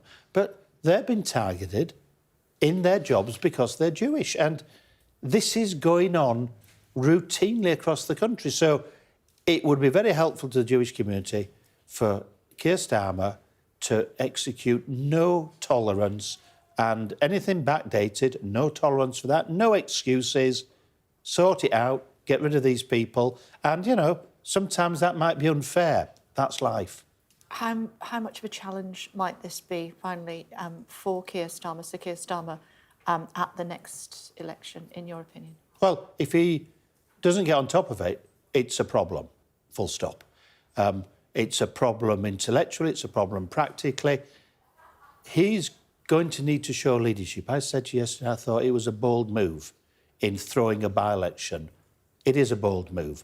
So he has shown some leadership there, but people, the country, want to see continued leadership, and the country's watching him. 2 days on the run. Let's see if we'll see you again tomorrow. Well, the problem, Kay, is you may, or someone like me, and the real worry is it may not just be the Labour Party. And in fact, it's not just the Labour Party. This is manifesting everywhere. I think you're going to see that anti-Semitism is on the rise, extremism is on the rise, and we as a country are not on top of it, and we need to get on top of it very, very quickly. OK. We must leave it there, my lord. It's always great to see you. Thank you very much indeed. Thank you. Still to come on The Breakfast Show for you. After a surprise inflation result, we'll be analysing what next for mortgage rates with our residence finance expert, that's Gemma Godfrey. And love it or loathe it, the spotlight is on Valentine's Day in this morning's big debate.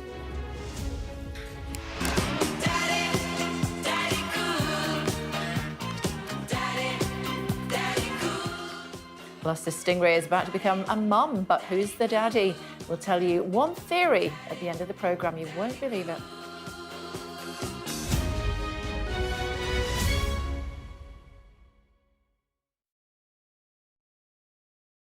Well, we've had a number of pandemics, epidemics, which is well known of plague over the centuries, but the disease never actually went away. It's hidden away in animal reservoirs, usually rodents in certain parts of the world. One of them is Oregon, and the island of Madagascar is another one. So we have to be vigilant because we occasionally see these sporadic cases. I think worried is not the word. I think concerned really about the knowledge of what these organisms are doing. We need to be vigilant, really, because we need to have the right surveillance systems in place, like we have in Oregon, where if the organism crosses from rodents, from animals into humans, the danger is that it could then spread between humans. It's not happened in Oregon, but it has happened recently in other parts of the world. So surveillance is really, and vigilance is really the word we're looking for in the context of plague. All the common diseases that we've got, or many of them, they've got measles, for example, whooping cough, typhoid, originally were in animals and they spread into humans. And once they start to spread between humans, that's the real danger because they adapt to humans, the human lifestyle, the human physiology, and they become more of a threat. And that's what happened in the previous plague pandemics, where there was a breakdown in healthcare. In fact, there wasn't any healthcare really in the centuries ago. And so we need to be put in place systems where we can watch the danger of human-to-human spread. Well, there was an outbreak recently in Madagascar where around 30 people died of plague, and that we did see human-to-human transmission. But luckily, in the modern world, we can intervene and prevent these outbreaks. Unfortunately, in the case of COVID, we weren't able to do that, and we saw the consequences because it was such an infectious agent. We have Ebola in Africa, which is periodically emerging. I think the danger is these viruses and germs can evolve.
Hello again, everybody. Happy Valentine's Day. Happy Valentine's Makes you happy, Day. doesn't it?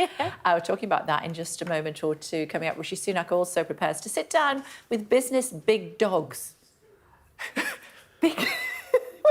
That's very 1980s, isn't it? I would have said big players or... Yeah, and also you took the mick out of me for saying that Charlotte the Stingray hadn't been with a male, so, you know, we're phraseology this morning. But that was written down. Yours was off the top of your head. Oh, damn. It was off the top of somebody else's head. Yeah, there you go. That's my defence. But first, the top stories, very good. Very succinctly. The latest figures on the UK economy show inflation has remained unchanged at 4% in January. Economists had expected a rise. After an interview the Tory MP Tobias Ellwood gave on our show triggered this protest outside his home. Questions this morning over whether or not a former Labour parliamentary candidate was behind it. The Shadow Defence Secretary John Healey told us not everyone in his party is a saint. Israel's military has released footage claiming to show the leader of Hamas inside a tunnel under Gaza days after the October 7th attacks. Yahya Sinwar has been described as the mastermind behind the assault on Israel. Thousands of delivery drivers working for companies like Deliveroo, Uber Eats and Just Eat are going on strike this evening to demand better pay and working conditions. The 5-hour Valentine's Day walkout starts at 5 p.m. Which is not going to impact on you. No. Because? Going making pasta making course. And You then made you eat the pasta pasta. before? No, I've never made it before. Oh, that's And then you get to eat the fabulous. pasta you've made. You know how I always like to do the one-upmanship? Go on. I once made pasta in a prison. Oh, wow. Fun. With Fred Syriacs. Cool. What kind of pasta? It was linguine. Oh, very nice. And why was it in a prison? Because Fred Syriacs works at helping prisoners learn how to cook so that when they come out of prison, they can go and get themselves a job in a kitchen, in a restaurant or whatever. Wow. And I was working with him. So we were in a prison locally and we had 2 teams and we had to make pasta as quick as we could with the prisoners. Fantastic. That's super cool. Well, I hope it's as good. I'll send pictures to you later. Okay. And get your review. Okay, absolutely. But it's very easy to make, but make sure it's thin enough. Thin enough, yeah. Yeah, I don't like otherwise too it's thick. chewy. It's No. chewy. Harry and Meghan. Yeah, so there's a bit of controversy around Harry and Meghan using the royal seal and essentially whether they should be, and the fact that, as Kay rightly pointed out to me, they're using an out-of-date seal. They are. Essentially what you were telling me, Kay, was that if the lion has on the left, here on the left, in that seal, if it has 5 jewels, then it means you're the grandson of the monarch, and if it has 3, it means you're the son of the monarch. And now that obviously King Charles is the king, there should be 3, but they've used the 5 jewel one, and that was some knowledge from UK that you passed on. Yeah, well, I actually read it in one of the papers, but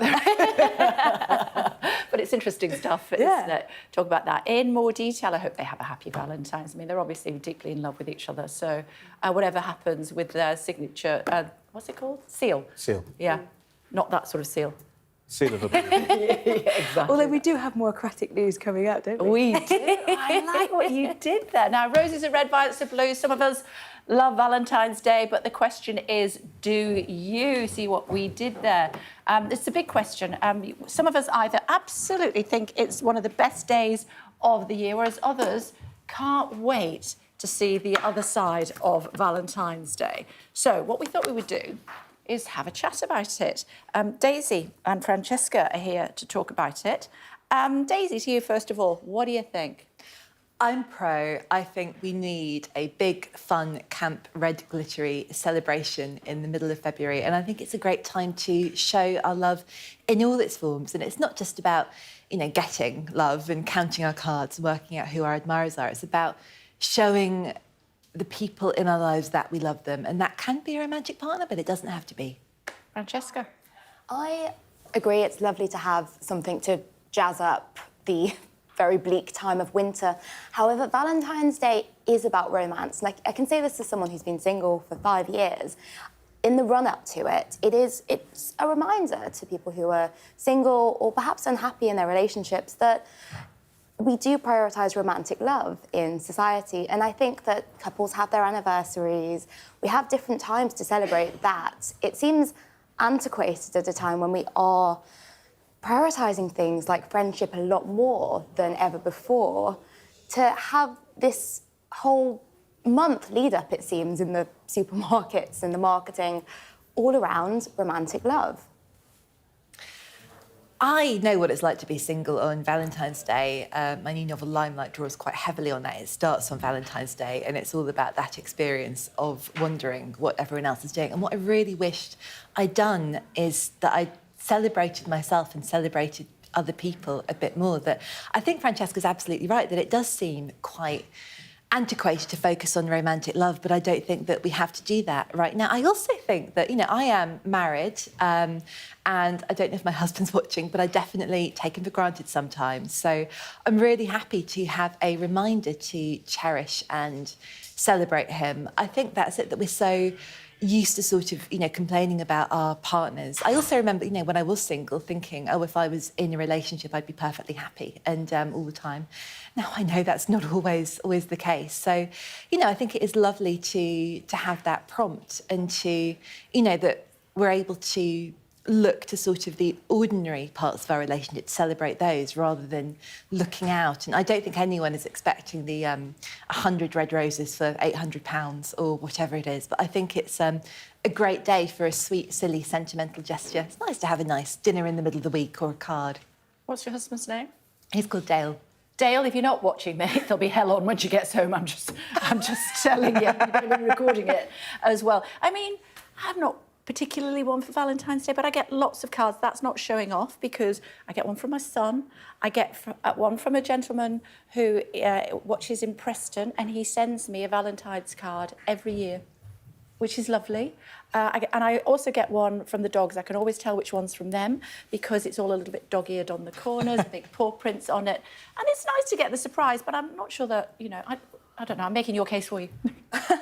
Well, I suppose I've also been in relationships for maybe half of the Valentine's Day days of my adult life, and it's never quite worked out the way that it sort of quote-unquote should do. I get what you're saying about the silliness, and it would be nice to think that we all take it in quite a light-hearted way, but in practice it creates so many expectations in relationships where we all have different love languages. Some do like to share it with gifts or certain gestures, but in other relationships, it's more about the everyday, and yet I see so many couples around me, so many otherwise very happy couples, having strange arguments influenced by the sheer pressure of the marketing and the social media and the big external hype around Valentine's Day. And I feel like it creates this wider pressure that wouldn't happen if it were, say, something like a couple's anniversary, which in my mind is something that is special to them. I think the issue is that, you know, I do think it is better to give than to receive, and I think that we can really celebrate Valentine's Day. Did you read that in a card somewhere? It was in my Valentine's card. There we are. But it is a great way to show our love. I think that there are so many studies that say that's the key to happiness, is practicing things like gratitude, you know, acts of kindness for other people, of generosity, things we can do. I think, you know, we will have miserable Valentine's Day if we're sort of sitting, waiting for the postman, wondering why there aren't any cards. But if we use it as an invitation to show someone that we love them, and that can be anything from, you know, the flowers, the chocolates, to bringing them a cup of tea. I think that's a great way to put a bit more love into the world, which we all need right now. Yeah, final thought from you, Francesca. Safe to say, if anybody sent me chocolates like that on Valentine's Day behind you in the tower, I don't know if you can see it, I'm afraid that would be the end of that. Quick thought from you. How will you spend the day? I will be spending the day this evening having a glass of wine with some friends and not talking about it, to be honest, because I think it seemed like something that invites unnecessary comparison and really takes away from being happy with my single status, which I am all year round, just apart from this month, which puts a little bit too much pressure on it. OK. Well, I'm going out with my son's girlfriend, so make of that what you will. It's good to see you both. Thank you very much indeed. Thanks for joining us on the programme. Thank you. Now, OK. Still to come on The Breakfast Show for you. Could cheaper mortgages finally be on the way? We'll be digging into the latest inflation figures with a personal financial expert.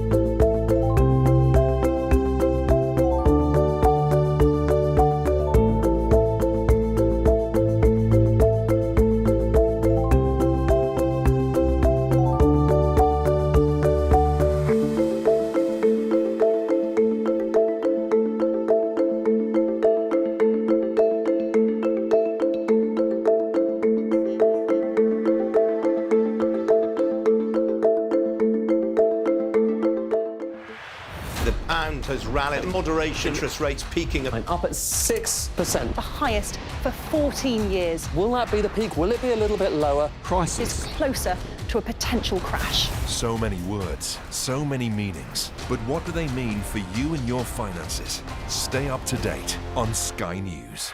I'm Katie Spencer and I'm Sky News' arts and entertainment correspondent. When you think of Glastonbury, it's mud you want and music. They're going to cross to us live in a minute. Okay. Thank you so much. Brad Pitt is now a prolific producer behind the scenes. It's not a mystery to me. We always were capable of doing this. Oh, they're wonderful children as an audience. Who did that? Maverick here on the red carpet. I'm so excited, Tom Cruise. This is the story of the night. It's the little independent film that could. We take you to the heart of the stories that shape our world. Nor have I ever struck any woman in my life. There's this illusion of power. Are you feeling well? I remember covering the Oscars and that now infamous moment, the Will Smith slap. Nobody could quite believe that it had happened. You can tell from these crowds just how excited people are for the return of Pride. These actors playing the lead roles were born long after the Sex Pistols broke up. Are you pleased that you did say yes to the job? I've never regretted it. As a team, we've interviewed some of the biggest stars in the world. It can be incredibly surreal being swept up in their world, but we try to give you an honest sense of how these people really are. Okay, I'll talk to you. Don't leave me. Yeah, okay. There's no easy goodies. There's no easy baddies. I've had a great time here. Thank you. Thank you. Bye.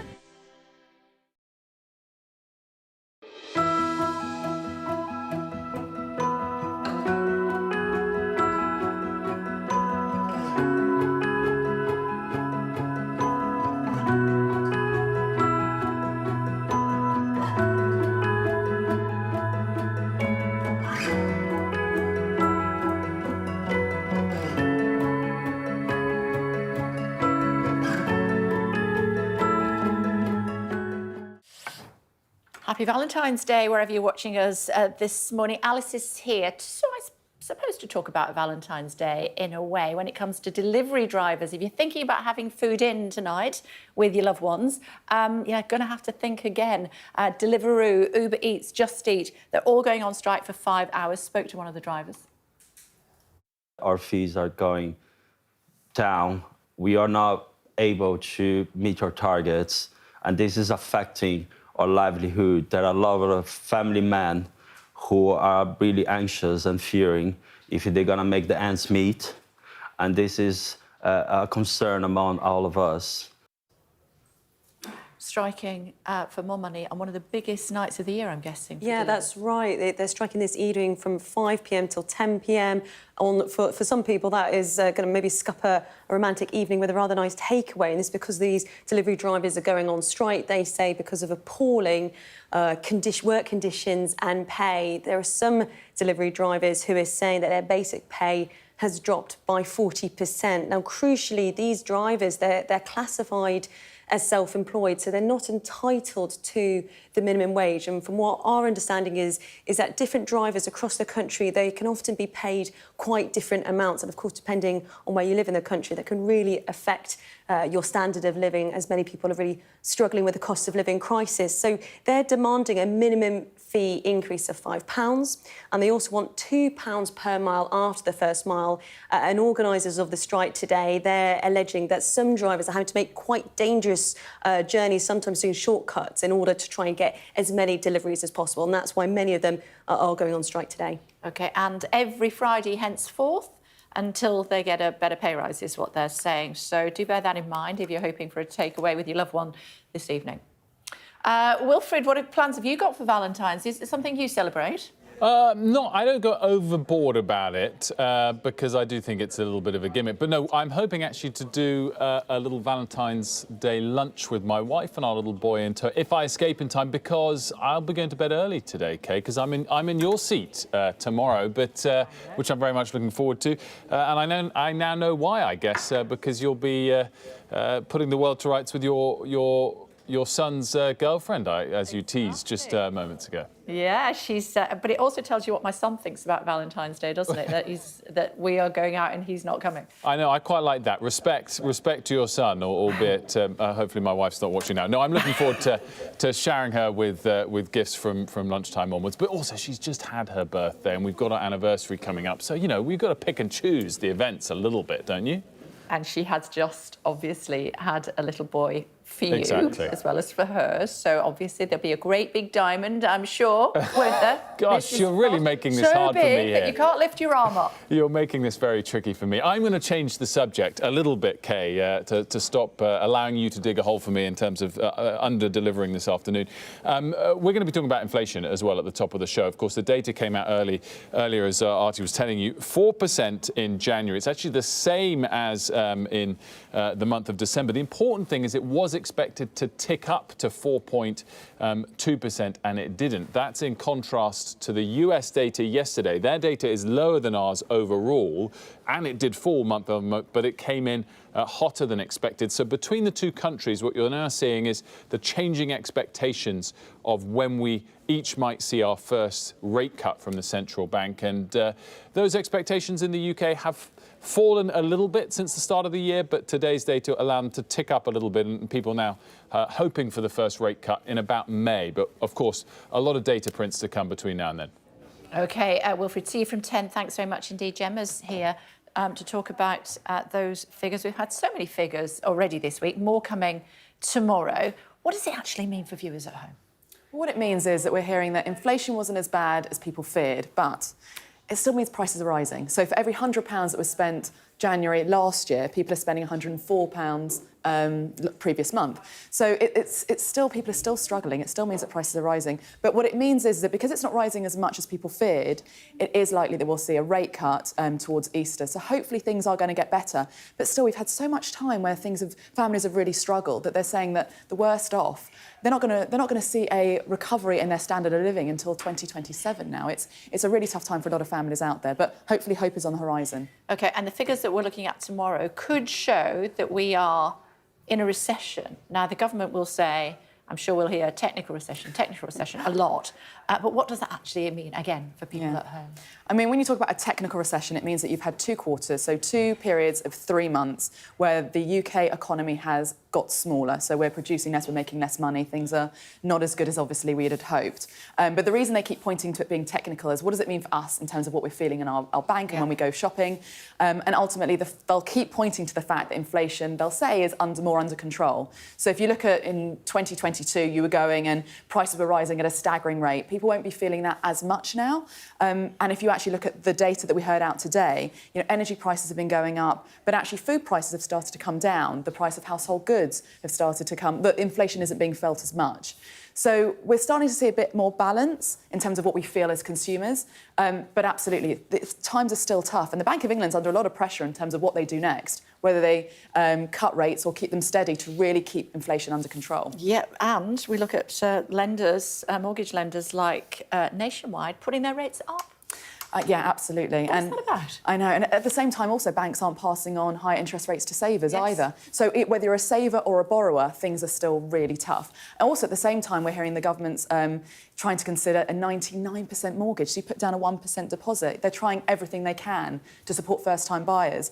But what we need is more affordable housing, and we need greater support, because actually this month we're seeing that last payment. So 8 million households in the UK that are on means-tested benefits are going to see that last payment of support that we saw from the cost of living crisis. So once that's withdrawn, we're not really going to see any relief until April, when hopefully the energy price cap will reduce again.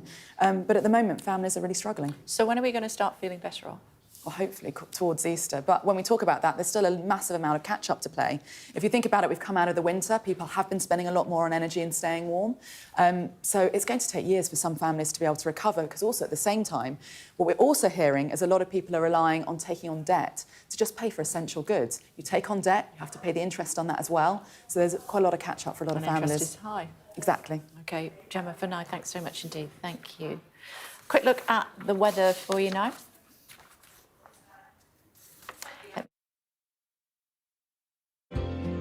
Warm memories wherever you go. The weather. sponsored by Qatar Airways. Next few days will be mild or very mild, but it'll be rather unsettled for now. There's a big temperature contrast outside, freezing in the sheltered north, double figures in the southwest, rather grey through the morning with bands of rain spreading north and east. The weather, sponsored by Qatar Airways. Tell me about this stingray. The stingray in a North Carolina aquarium that is pregnant with pups, which I love the fact they're called pups. They thought that it overfed it, and then they went, hang on a second, ultrasound's shown it's pregnant, but it's not. I've got a question. Go on. How do you ultrasound a stingray? You could just hold a lamp up against it. They're quite thin, aren't they? You could just shine a light through it. Can you do an ultrasound like underwater? Do you take it I out assume of the water? so. We'll ask the stingray. I'll get back to you on that. Okay. Let's put you in the mood, first of all.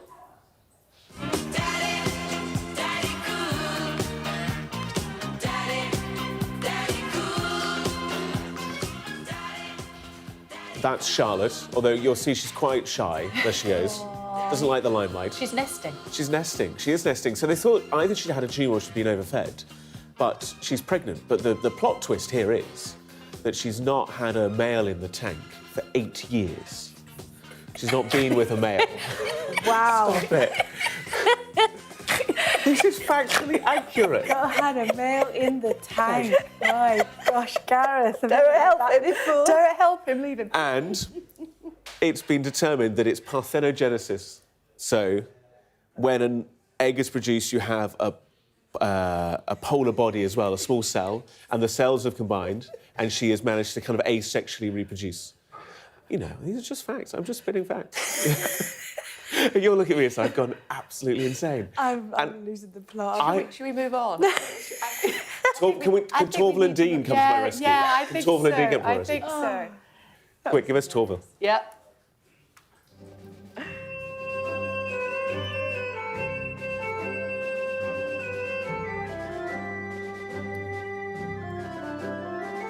Have you seen this? No, I have not. Oh, you should. But I know who they are. I know Yeah. how famous they are. I know they're iconic. You should definitely watch it on YouTube. Yeah. 1984, Sarajevo Winter Olympics. Against all the odds, they won the gold medal. Amazing. And world champions as well. And they taught me how to ice dance. I know. How was that? I know. Can you keep it clean? I'm told they will no longer be with ice. That's what I'm hearing. Haven't had ice in the tank for 8 years. No, there is no ice. Just water in the tank now. We're going to leave it there for now. Let me have a little lie down and we'll see you at the top of the hour.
morning, it is 9 o'clock. Coming up on today's programme, a cost of living squeeze. What do the latest inflation figures tell us? Plus, as the Labour crisis spirals into another day following a fresh news of a suspension over more unacceptable Israel comments, the Shadow Defence Secretary admits to this programme his party aren't all saints. And why there's a row brewing over Harry and Meghan's new website and a certain seal.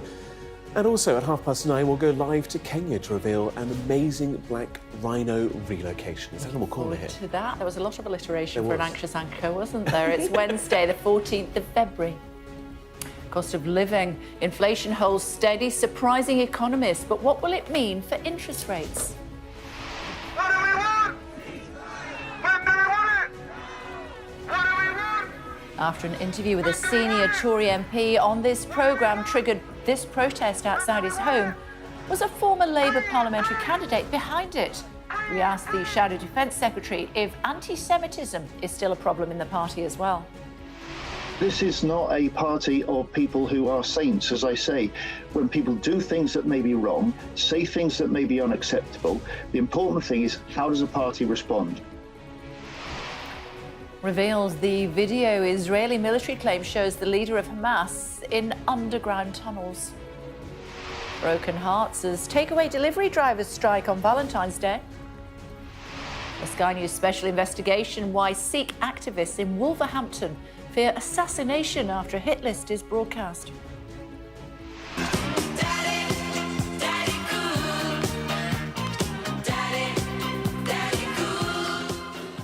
Stingray mystery, shock pregnancy of a lone female sharing a tank with a shark leaves an aquarium baffled.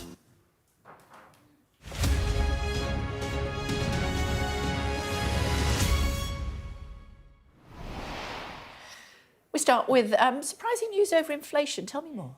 Yes, so inflation is at 4%, which means that the average level of prices in January this year was 4% higher than in January last year. And the reason it's a surprise is because it was expected to be higher, but it's actually remained unchanged. Having said that, it's still double the Bank of England's target of 2%. But if we look into what was behind this figure, food prices actually had their first monthly fall in more than 2 years. And the price of gas and electricity is a little bit higher than it should be at this time because of the energy price cap. But because we've had a mild weather in Europe over winter, we should see that fall because there's been less use of gas stocks for central heating. So that should come down in April. And also the cost of second-hand cars has gone up, but economists are not necessarily expecting this to be a persistent trend. So all is looking good for it to continue falling in the next couple of months. All eyes are now on the Bank of England to see whether they will respond with an earlier cut in interest rates than expected. We did get a response from the Chancellor this morning, Jeremy Hunt, and he had this to say. Inflation never falls in a straight line, and although it's welcome that it hasn't gone up today, it is still double the target level of 2%, and we're not going to be able to relieve pressure on families until we hit that target and the Bank of England feels able to reduce interest rates. So this is a time to stick to a plan that is clearly working, but we need to make sure that we really get to that end point of inflation at 2%. As much as we might be, if you can say, celebrating the fact that inflation has beat expectations a little bit, that hasn't changed the experiences for a lot of households and businesses who are still struggling with the cost of living. We spoke to some people who use the food bank in Barking in East London yesterday who are struggling to make ends meet, and this is what they had to say. I'm not full in work as I was before. So financially, what I used to receive as salary is no longer there. So the little bit that I'm receiving now is a bit stressful, how you stretched it out to make it work. Normal families got an income coming in, but because of the increase in inflation, there is no disposable income left once they've paid out for their bills, i.e. their mortgage that may have increased, the cost of gas and electric which has increased. There's nothing left for food for the family, and that is a difference that I've seen recently. OK, thanks very much indeed for now. Thanks a lot. More figures out tomorrow as well, aren't there? Yes. OK, thank you. Now, Sir Keir Starmer is under pressure this morning to try to limit the damage to his party after being forced to suspend a second parliamentary candidate over comments allegedly made about Israel.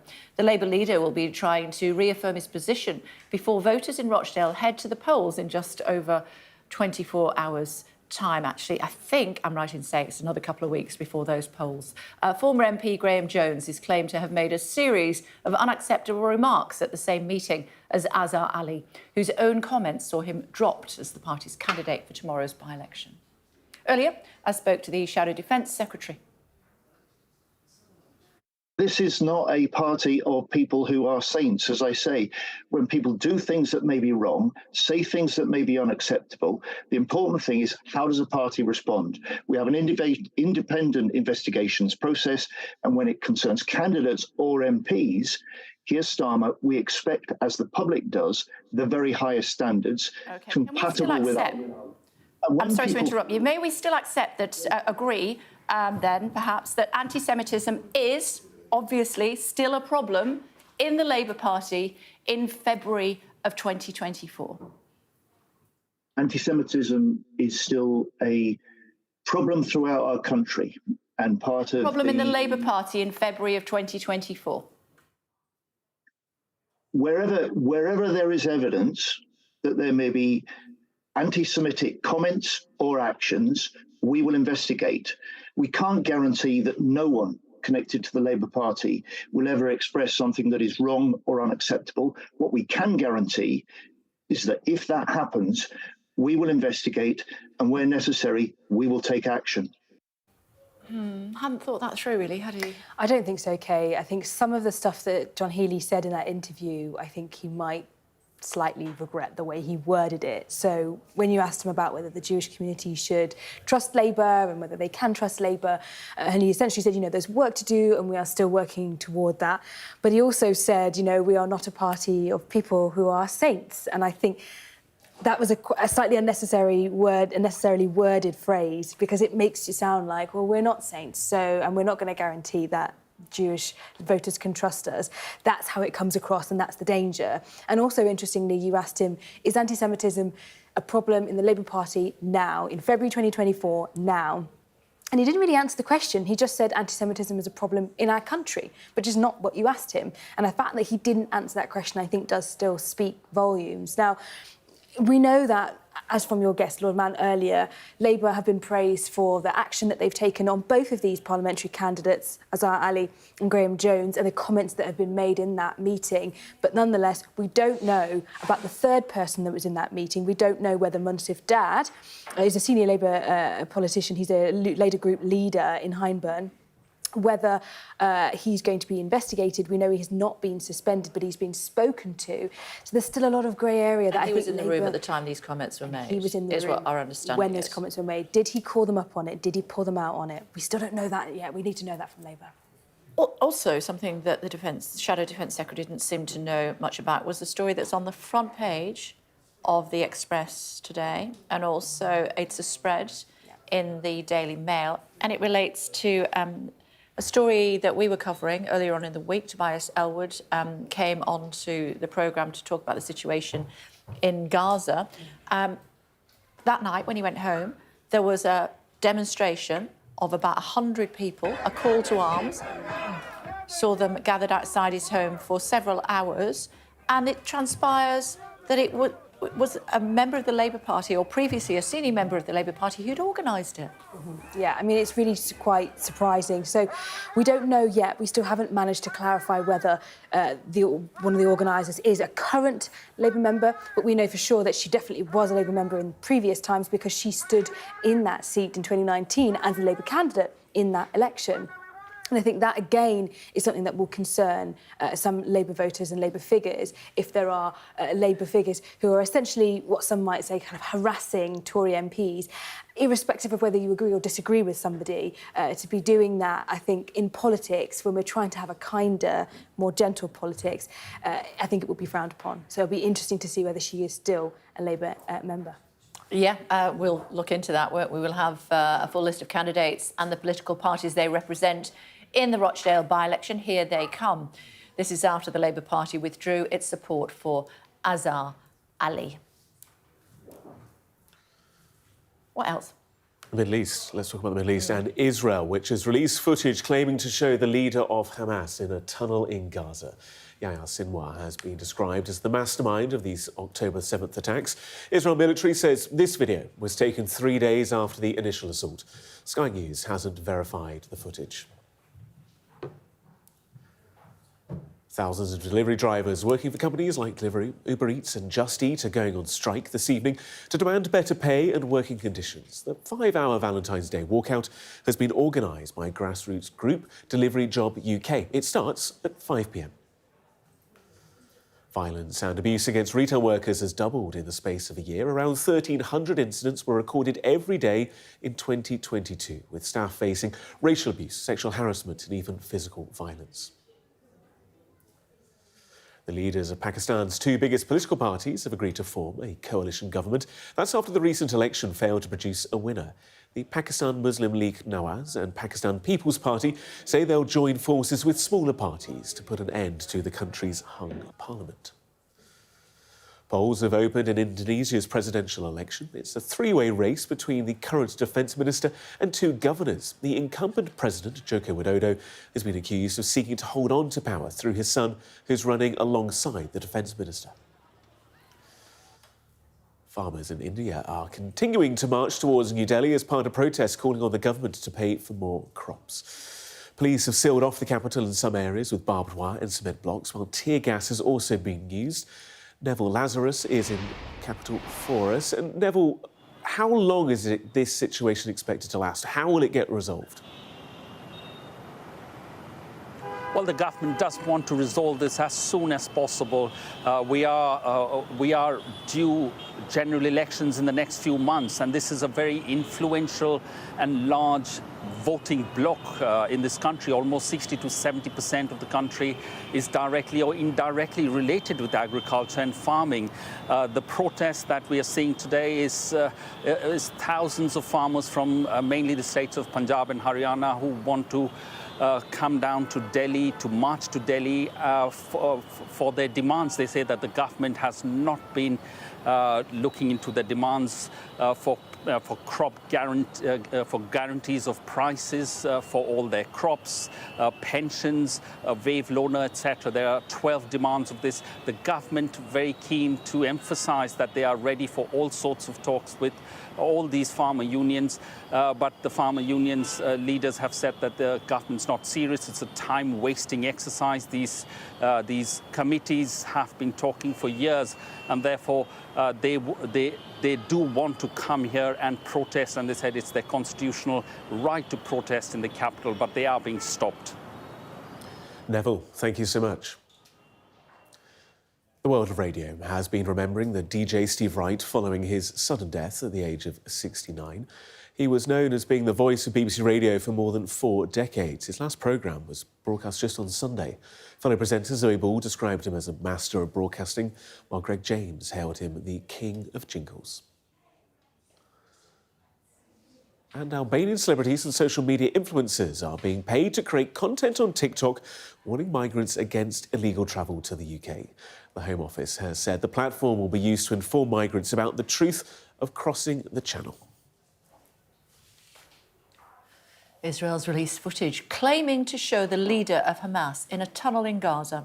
Yahya Sinwar has been described as the mastermind of the 7th of October attacks. Israel's military says this video was taken 3 days after the initial assault. Sky News has not verified the footage. Diana standing by for us in Jerusalem. What more do we know about this footage, Diana? Good morning.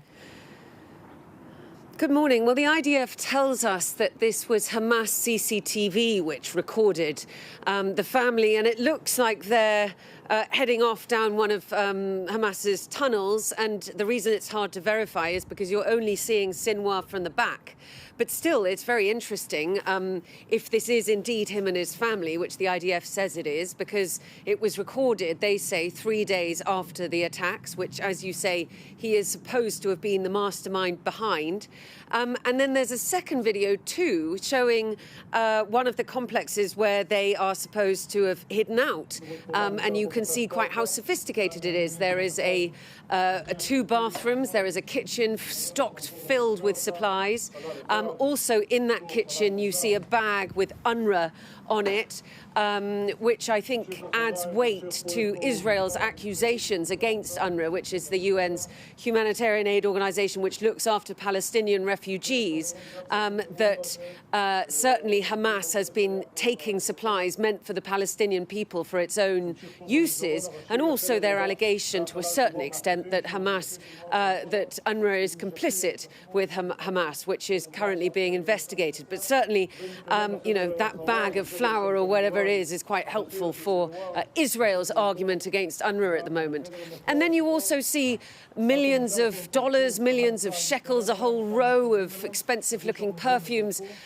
Really, I think, for the IDF to say, look how well Hamas leaders are living in the tunnels beneath ground, whilst above the ground, Palestinians live in abject poverty. OK, for now, thank you. Now, for a Sky News special investigation, British Sikhs say they fear being assassinated here in the UK after a list was broadcast on an Indian TV channel naming enemies of the state. Our data and forensics correspondent Tom Cheshire has spoken to one man in Wolverhampton who says he's gone to drastic lengths to protect himself. The quiet, rainy streets of the suburbs of Wolverhampton. It is an unlikely place to live in fear of assassination. But Kuwant Singh Matada was sitting here at home watching an Indian television channel when this came on. A news report naming enemies of the state. And he was one of them. We know that we've become the government's targets, so that does not mean that we are safe and can get on with our day-to-day as normal. Whenever we go outside or travel, we're very careful, and since then haven't left the country because the Indian government has given us such a big threat. The list came from India's National Investigation Agency, its counter-terror department. Kuwant is speaking for the first time on television. He's an activist who supports a Sikh homeland separate from India called Khalistan. As a result of the list, he constantly checks the CCTV that covers his house. And when he drives to work, he changes his vehicle and his route. Other activists have been targeted. Some have been killed.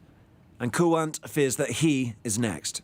Since the hit list was released, I've been feeling insecure that something may happen in the future. If I'm assassinated, then it's the British government's total responsibility.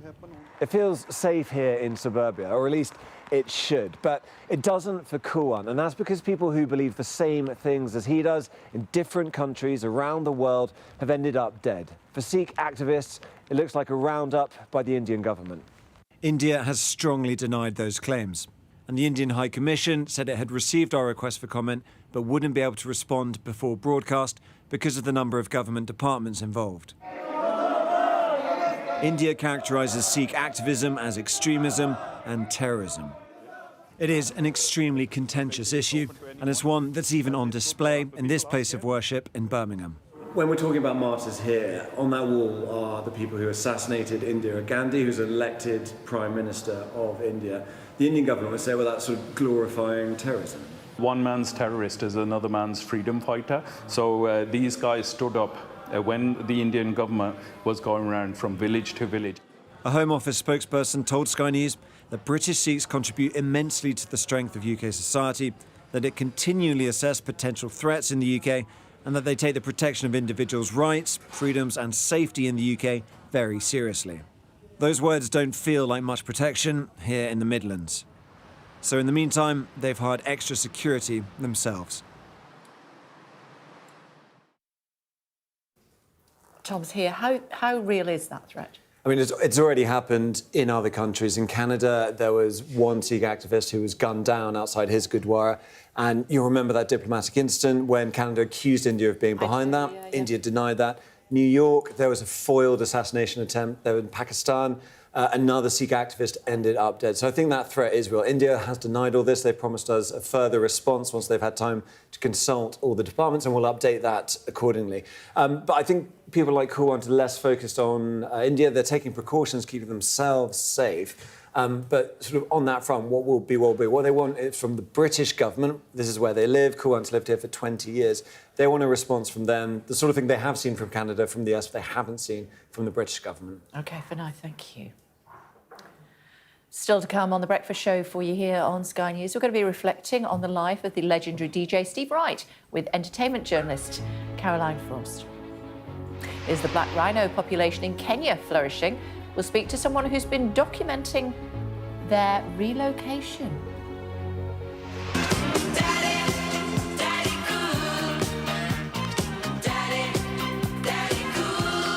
And this Stingray is about to become a mummy, but who's the daddy? We'll tell you one theory at the end of the programme.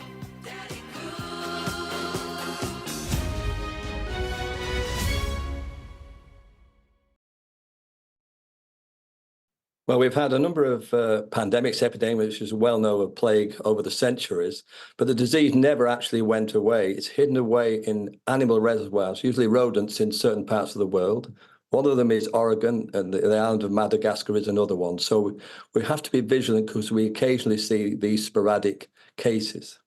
I think worried is not the word. I think concerned really about the knowledge of what these organisms are doing. We need to be vigilant, really, because we need to have the right surveillance systems in place, like we have in Oregon, where if the organism crosses from rodents, from animals into humans, the danger is that it could then spread between humans. It's not happened in Oregon, but it has happened recently in other parts of the world. So surveillance is really, and vigilance is really the word we're looking for in the context of plague. All the common diseases that we've got, or many of them, they've got measles, for example, whooping cough, typhoid, originally were in animals and they spread into humans. And once they start to spread between humans, that's the real danger because they adapt to humans, the human lifestyle, the human physiology, and they become more of a threat. And that's what happened in the previous plague pandemics, where there was a breakdown in healthcare. In fact, there wasn't any healthcare really in the centuries ago. And so we need to be put in place systems where we can watch the danger of human-to-human spread. Well, there was an outbreak recently in Madagascar where around 30 people died of plague, and that we did see human-to-human transmission. But luckily, in the modern world, we can intervene and prevent these outbreaks. Unfortunately, in the case of COVID, we weren't able to do that, and we saw the consequences because it was such an infectious agent. We have Ebola in Africa, which is periodically emerging. I think the danger is these viruses and germs can evolve.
Let's talk about Steve Wright, should we? He has sadly died at the age of 69. Caroline is here with us. What a tragedy. Very, very sad news. I think all his listeners, clearly the BBC, his family, as they were described yesterday, broadcasters, you could hear it in their voices, carrying on broadcasting, playing music, but remembering not just a fellow colleague, a mentor, a teacher, but also clearly a very, very good friend to so many of them. So, yes, Tell us very about sad him. news. Why was he such a special DJ? Oh, well, if you think the longevity of his career, so he started at Radio 1 in 1980, and then he only left Radio 2 full-time last year, so that's over 4 decades of... And was still working for them. He's got a show out today, I think, hasn't he, pre-recorded? I mean, this is the great, yes, poignancy.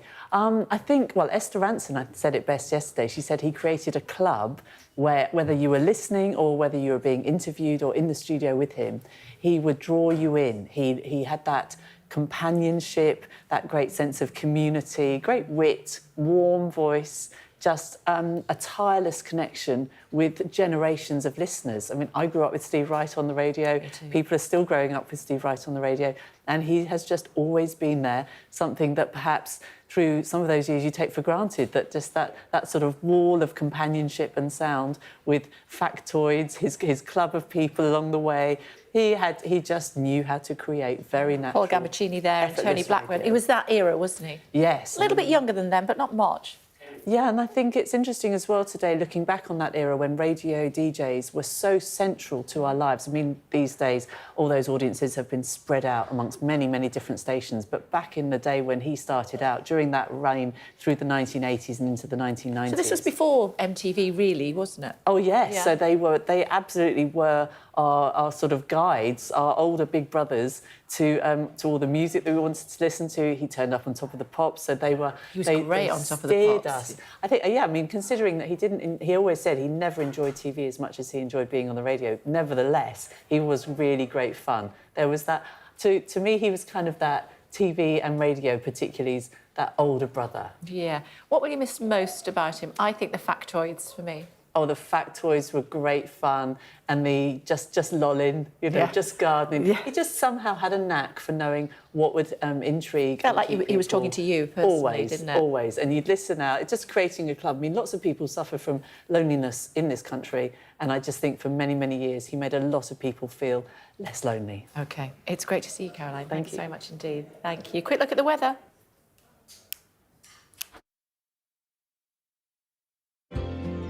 Warm memories wherever you go. The weather, sponsored by Qatar Airways.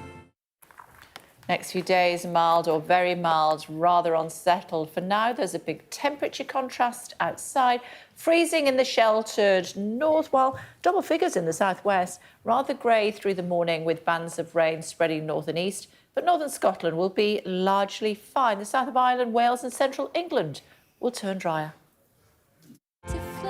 The weather, sponsored by Qatar Airways. Still to come on The Breakfast Show for you. No Valentine's takeaways tonight. Delivery drivers are on strike. We'll tell you why.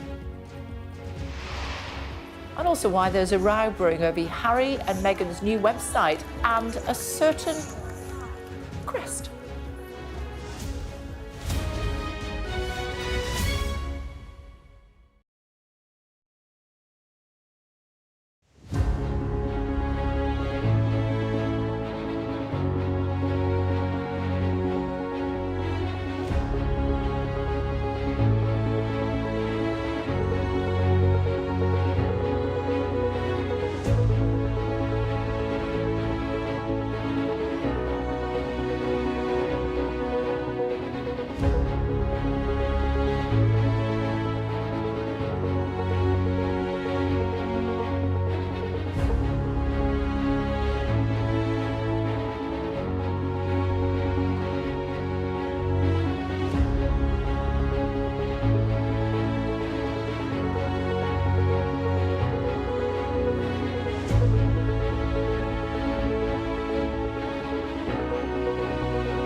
again, everybody. You're watching The Breakfast Show here on Sky News. Happy Valentine's Day. Look at your smile every time we say that. We're going to be talking about that in more detail. Also, how did a stingray get pregnant when there was no other stingray in the tank?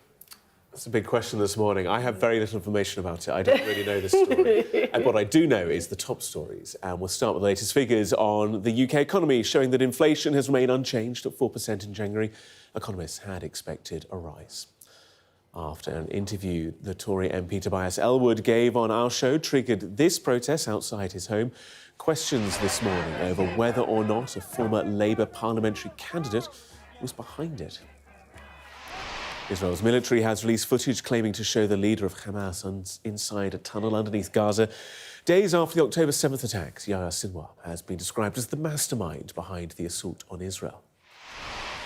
Thousands of delivery drivers working for companies like Deliveroo, Uber Eats and Just Eat are going on strike this evening to demand better pay and working conditions. The 5-hour Valentine's Day walkout starts at 5 p.m.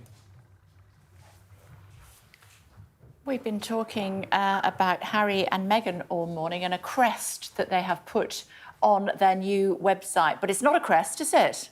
It's a coat of arms. Is it? What's the difference, one wonders? I have no idea. No, me neither. But we've been corrected, so there you go. It's a coat of arms that we're looking at, but it's an out-of-date one. Out of date because of the number of prongs on the crown of the lion. That's right. Because now Harry is the son of the king. He should have 3 rather than 5. That's exactly right. This is because he was the grandson of the monarch, and now he is the king, the son of the monarch. It should be 3. Anyway, why are they using it? Well, they're having a bit of a rebrand, aren't they? Yeah. And they're trying to, I don't know, refresh the look, I suppose. I feel like a quiz show host this morning. And why is that? And why is that? Well, some would say it was a marketing ploy.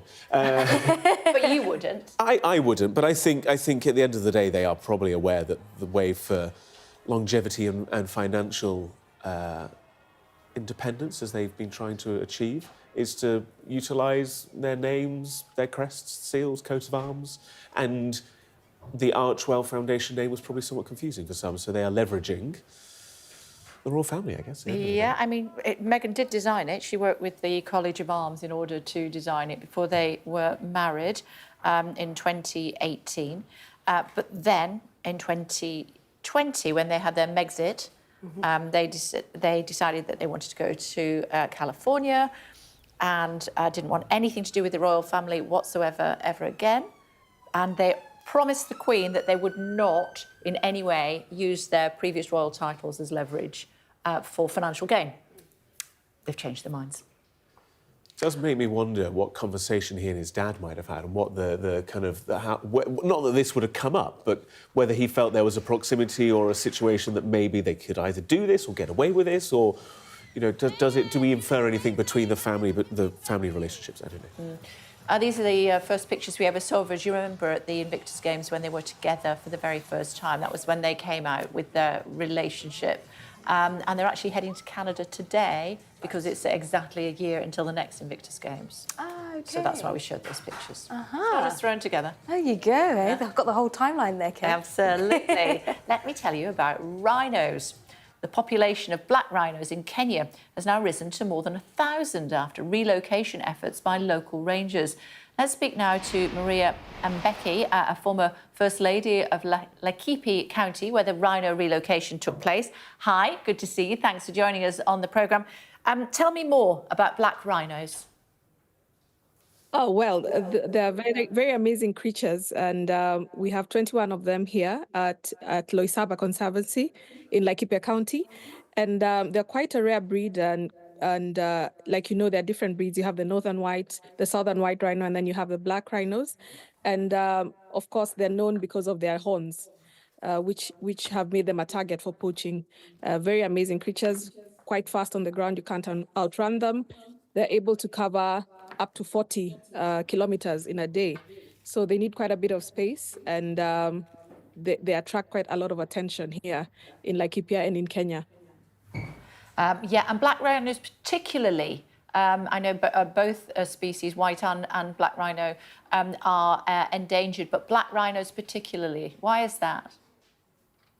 Well, they like I said, the horn is usually what the poachers are targeting, because it's used for various, in various ways, especially in Asia, and attracts quite a bit of money for the use of the horn.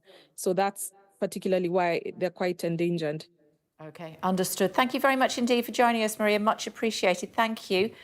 Thanks for having me. Thank you. Thomas Martinson is here. He's made a documentary about black rhinos, haven't you? Cool, that must have been a bit tricky.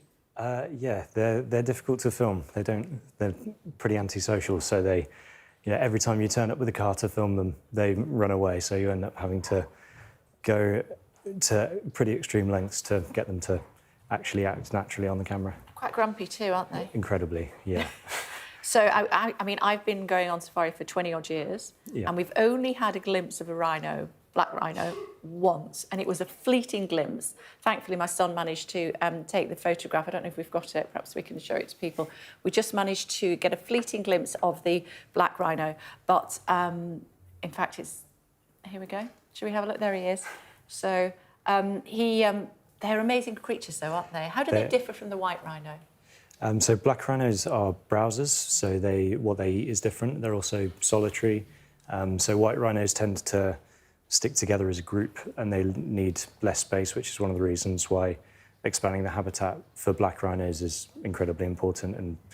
And then their temperament is completely different. White rhinos are quite calm and relaxed, and for us filming them, it's very easy. Black rhinos are extremely aggressive and will chase you for just like showing up. Just basically. for giggles, yeah. And tell me about your experience when you were filming. So we've been filming sort of permanent, like non-stop for 2 years. Goodness. And in that time we filmed... All in Kenya? All in Kenya, yeah. So during that time we filmed black rhinos fighting, mating, what we believe is the first black rhino birth captured on camera. So yeah, we've got a pretty well-rounded documentary. We've Where can we see the documentary? So we're in post-production now. So we've got a few months before it will be. Where will it be? No idea yet. Okay, well, we're very much looking forward to seeing it. Perhaps you'll give us some glimpses of it once you've edited it. And you said it took you 2-3 years? So initially 3 years of development and building trust with the rangers and everything, and then 2 years solidly shooting. Okay, and the biggest threat to the black rhinos in Kenya? So oddly enough, in Kenya, the real threat comes from the population outstripping the habitat. So black rhinos need a lot of space, and when they're forced together, they fight, and often they'll fight to the death. Yeah. And this Did you have any close shaves while you were there? Oh yeah, like once every day. Yeah, I think in the last month we've been chased by rhinos about 5 or 6 times. So yeah, it's a tricky job, but the rangers have a much more difficult job. So. Okay. Yeah. And as I said, I've been going for 20-odd years on safari, sometimes 3-4 times a year. Only ever caught a fleeting glimpse like this just once. Magnificent animals, though, aren't they? They are incredible, okay. Incredibly amazing. And I think Loisaba Conservancy are where you should go for your next safari. I'm looking forward to it. Thanks very much indeed. Thank you. Let's bring in Colin, should we? He's Deputy Head of Carnivores, and he is with us now. And I think you have, am I right in saying that you've bred a black rhino? We have bred a black rhino, yes. We had a baby born in January. Tell me more. Yeah, it's a little boy, born in January the 16th. So it's doing fantastically well. Came out into the enclosure for the first time a couple of days ago, and is racing around very, very strong. Oh, look at him. Now, I believe that he sort of wandered out with Mum, but it's a huge area, so he didn't stray very much from her side, did he? No, he wouldn't leave her at all. He was literally within 6 feet of her all the time, but he's a very fast runner, so he's well able to keep up with Mum. Yeah, I'm just looking at the baby there. I can see Mum. Obviously, she has her horns intact, and that's because she's not under threat from poachers, thank goodness. But it is, I mean, it is an incredibly rare opportunity to see black rhino, isn't it? Absolutely, yeah. They are a critically endangered animal, so we're very, very proud to have this baby born. Yeah, I don't get why people feel that it's appropriate to poach them for their horns. It's basically like nail, isn't it? It's hair. It's nothing more than that. Suggestions that it is in any way an aphrodisiac is nonsense. Absolutely, yeah. It's just keratin. It's just hair growth. That's all it is. Yeah. Now, this is a fabulous byproduct, because actually what we wanted to talk to you about was the lions that you were bringing from the Ukraine, Mum and her 3 cubs. What's happening there? Yeah, absolutely. Yeah, I mean, this is still on the cards. We were hoping that they would come over by Christmas, just gone, but unfortunately, red tape and all the usual kind of paperwork that we have to go through has delayed it a little bit longer. I understand that the paperwork trail has started again, and hopefully it won't be too long before they come over. Okay, it must be incredibly expensive to make something like that happen. Yeah, it is. Yeah, it costs thousands and thousands of pounds. And when you consider all the vaccinations, there's a price to that. All the paperwork costs and the permits and veterinary fees, flights and road transport. It's a very expensive operation. Yeah. Now, what actually happened to them? They were in a zoo in Ukraine. Well, they are actually in private hands in Ukraine, down in the Donetsk region. But when the war broke out, they were right in the firing line. It was actually the single female mum, Asya. She was pregnant at the time, so the cubs hadn't been born yet. But she was rescued from the war zone, taken to a zoo in Kyiv, where she gave birth. But of course, Kyiv being in the war zone too, put them directly in the firing line. So they were then eventually moved on to a zoo in Poland, which is where we'll be collecting them from. Okay, how difficult is it to transport a grumpy lioness and her 3 playful cubs from Poland by road to the UK? It's not easy. First of all, you've got to be able to crate them up, which is quite stressful for them. If you're able to crate train them and let them walk through a crate over a period of a few weeks to get them used to it so they're not afraid of it, then that's the better option. And then it is literally just the case of picking up the crate, popping it in a van, and off you go. Now, for the lion itself, she will settle down quite quickly. The motion of the vehicle moving on the road will basically rock it to sleep, a little bit like children. So for them, it won't be too difficult. But the difficulties arise if you have delays, whether it's roadworks or ferry delays or anything else that might get in the way. So it is quite a technical operation, and of course it has to be extremely safe. Yeah, and how do people help if they want to offer you some support? Well, they can go onto the Wildlife Foundation website. If they would like to make a donation, they're more than welcome. We do have the funds in place to be able to bring these over, but you can imagine there's a vast cost involved in actually raising them, looking after them for the rest of their life. And that's our plan here. They'll be here for the rest of their days. So that in itself is an expensive task. Can you imagine going through security, Colin, and then the security guy saying, "Want to see what's in the back of that truck"? That'd be quite absolutely. Well, that does happen. That does happen. When you cross over the borders, you do get checked by immigration or the customs, and of course they open the back of the van and there's a lion. Yeah, Colin, will you keep in touch with us and let us know how you get on? We'd love to see them finally come to the park there and live their days happily after what they've been through. That would be great. Absolutely, yeah, we will. Okay, good to talk to you. Thank you. Thank you. Deliveries of a different kind now. We're talking about Uber drivers as when it comes to Uber Eats and Just Eat and Deliveroo, and they're all going on strike from 5 o'clock tonight. We spoke to one of them earlier in the programme to find out why. Our fees are going down.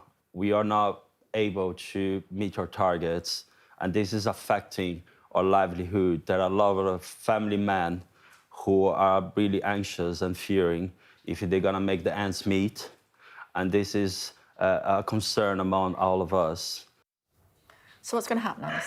Well, the strike is going to be taking place between 5 and 10 p.m. this evening, very much a peak time, and this is all a row over pay and working conditions. Crucially, many of these drivers, they are classified as self-employed, so they're not entitled to the minimum wage. And as we were just hearing there, many say they're struggling, particularly in this cost of living crisis, and say they're struggling to make ends meet. And this situation we're seeing today is very much off the back of, in November, the Independent Workers' Union of Great Britain, they lost their battle in the Supreme Court to be able to unionise and bargain on behalf of the riders, as they were not deemed to be workers. So they can be quite a vulnerable worker in that way, and that's why many of them are striking today. OK, for now, thank you.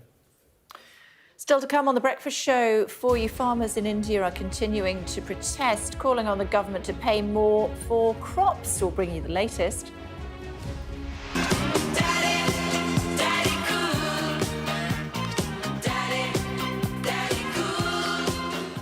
Stingray is about to become a mummy, but who's the daddy?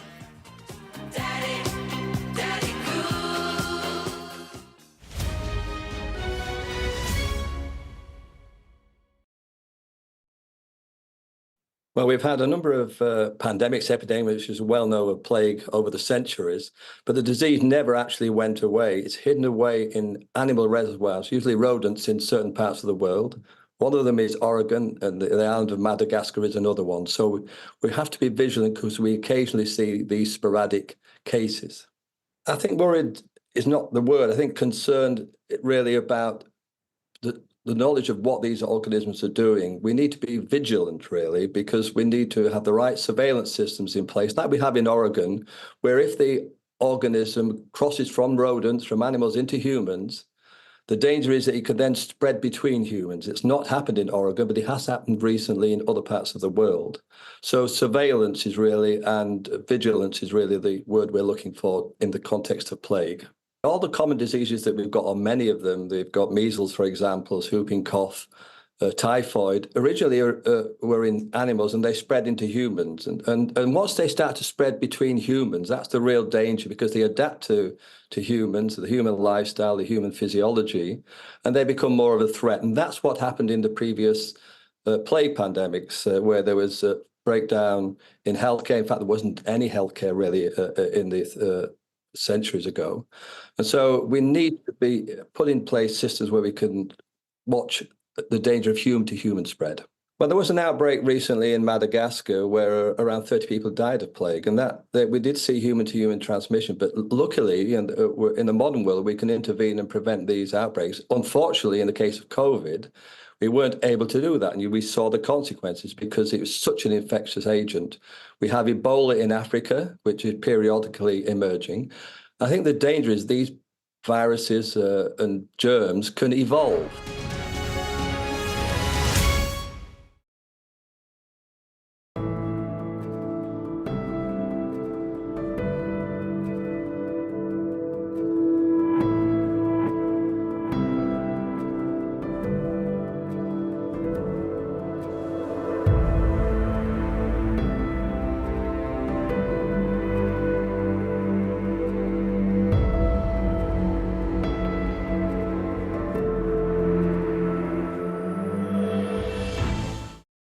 Slight Emirates, slight better.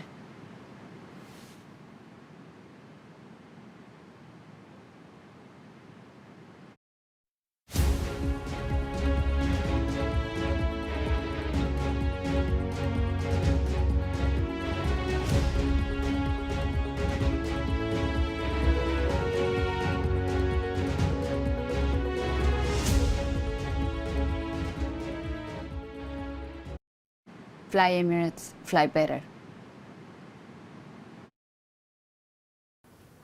Hello again, everybody. We've been talking this morning about the protests being held by farmers in India, but they are not alone. Anger over red tape, low pay and poor working conditions is also brewing right across Europe, and it's showing no sign of going away. Let's take a closer look at what's going on with our Europe correspondent, Adam Parsons, who's in Brussels for us this morning. You told us what was happening in Paris, of course, quite recently. We've seen other challenges in Poland as well, and also even here in the UK. What's happening? Yeah, this is a widespread discontent by farmers about a whole smorgasbord of problems they face, Kay. So it could be, let's say, diesel duty going up. That was one of the prime drivers in France, where the government has said they're now going to cancel that. In Poland, you've got farmers dumping a massive amount of grain on the border with Ukraine. For instance, because they're unhappy about Ukrainian grain coming in and driving down prices. There's also what they see as onerous legislation around green policies, which they say is sort of ahead of the European Union. Basically, one of the things that happened is that anger about a whole disparate range of policies has all come together and kind of coagulated in driving farmers' protests everywhere. So just down the road from where I am, I'm in Brussels, down the road in Antwerp, huge protests yesterday that closed the port. There's big protests in Spain at the moment, up on the border with France, and then, as you said, Poland, Moldova, Romania. We've had huge ones in Germany. There we are. That's the one that we were at right in the heart of Brussels, a week or so ago.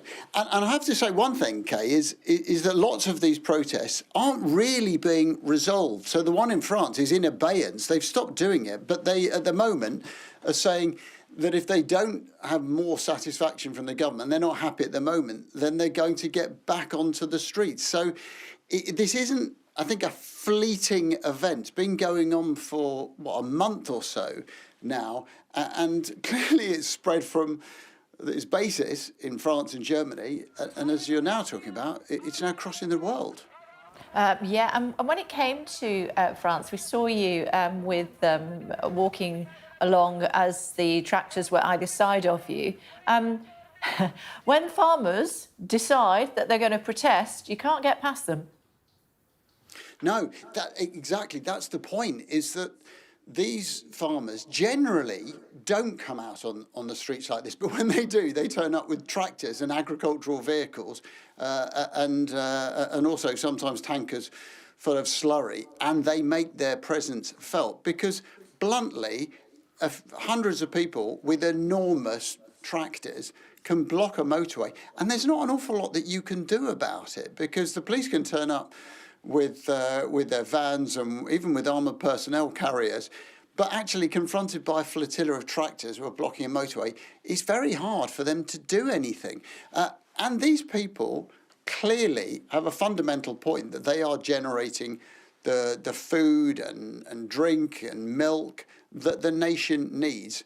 And I think underlying a lot of this, Kay, is a sense that they feel that they've been left behind, forgotten, that they're not valued, and that the wider world, and particularly, let's say, politicians in Paris, and they're looking at Emmanuel Macron and Gabriel Attal, who are pretty metropolitan characters, simply don't understand, in their opinion, the place that farming has in a global community. I think they don't feel that most people understand that the food they're eating has to be farmed and pulled out of the ground in the first place. Yeah, for now. Thanks very much indeed, Adam. Thank you. What's the weather doing for you on this Valentine's Day? Warm memories wherever you go. The weather, sponsored by Qatar Airways. Next few days will be mild or very mild, but it'll be rather unsettled. For now, there's a big temperature contrast outside, freezing in the sheltered north, double figures in the southwest, rather grey through the morning with bands of rain spreading north and east, but northern Scotland will be largely fine. The weather, sponsored by Qatar Airways. That's almost it from us for today. It's been another busy one. It certainly has. Lots of news, lots of aquarium news as well. But I don't want to talk about it. No, I don't think we should let you. Why is that? Well, because he can't watch his potty mouth. That's why. Yeah, Gareth is going to be a bit excited about this Stingray, and it's. Yeah. Let's have a look.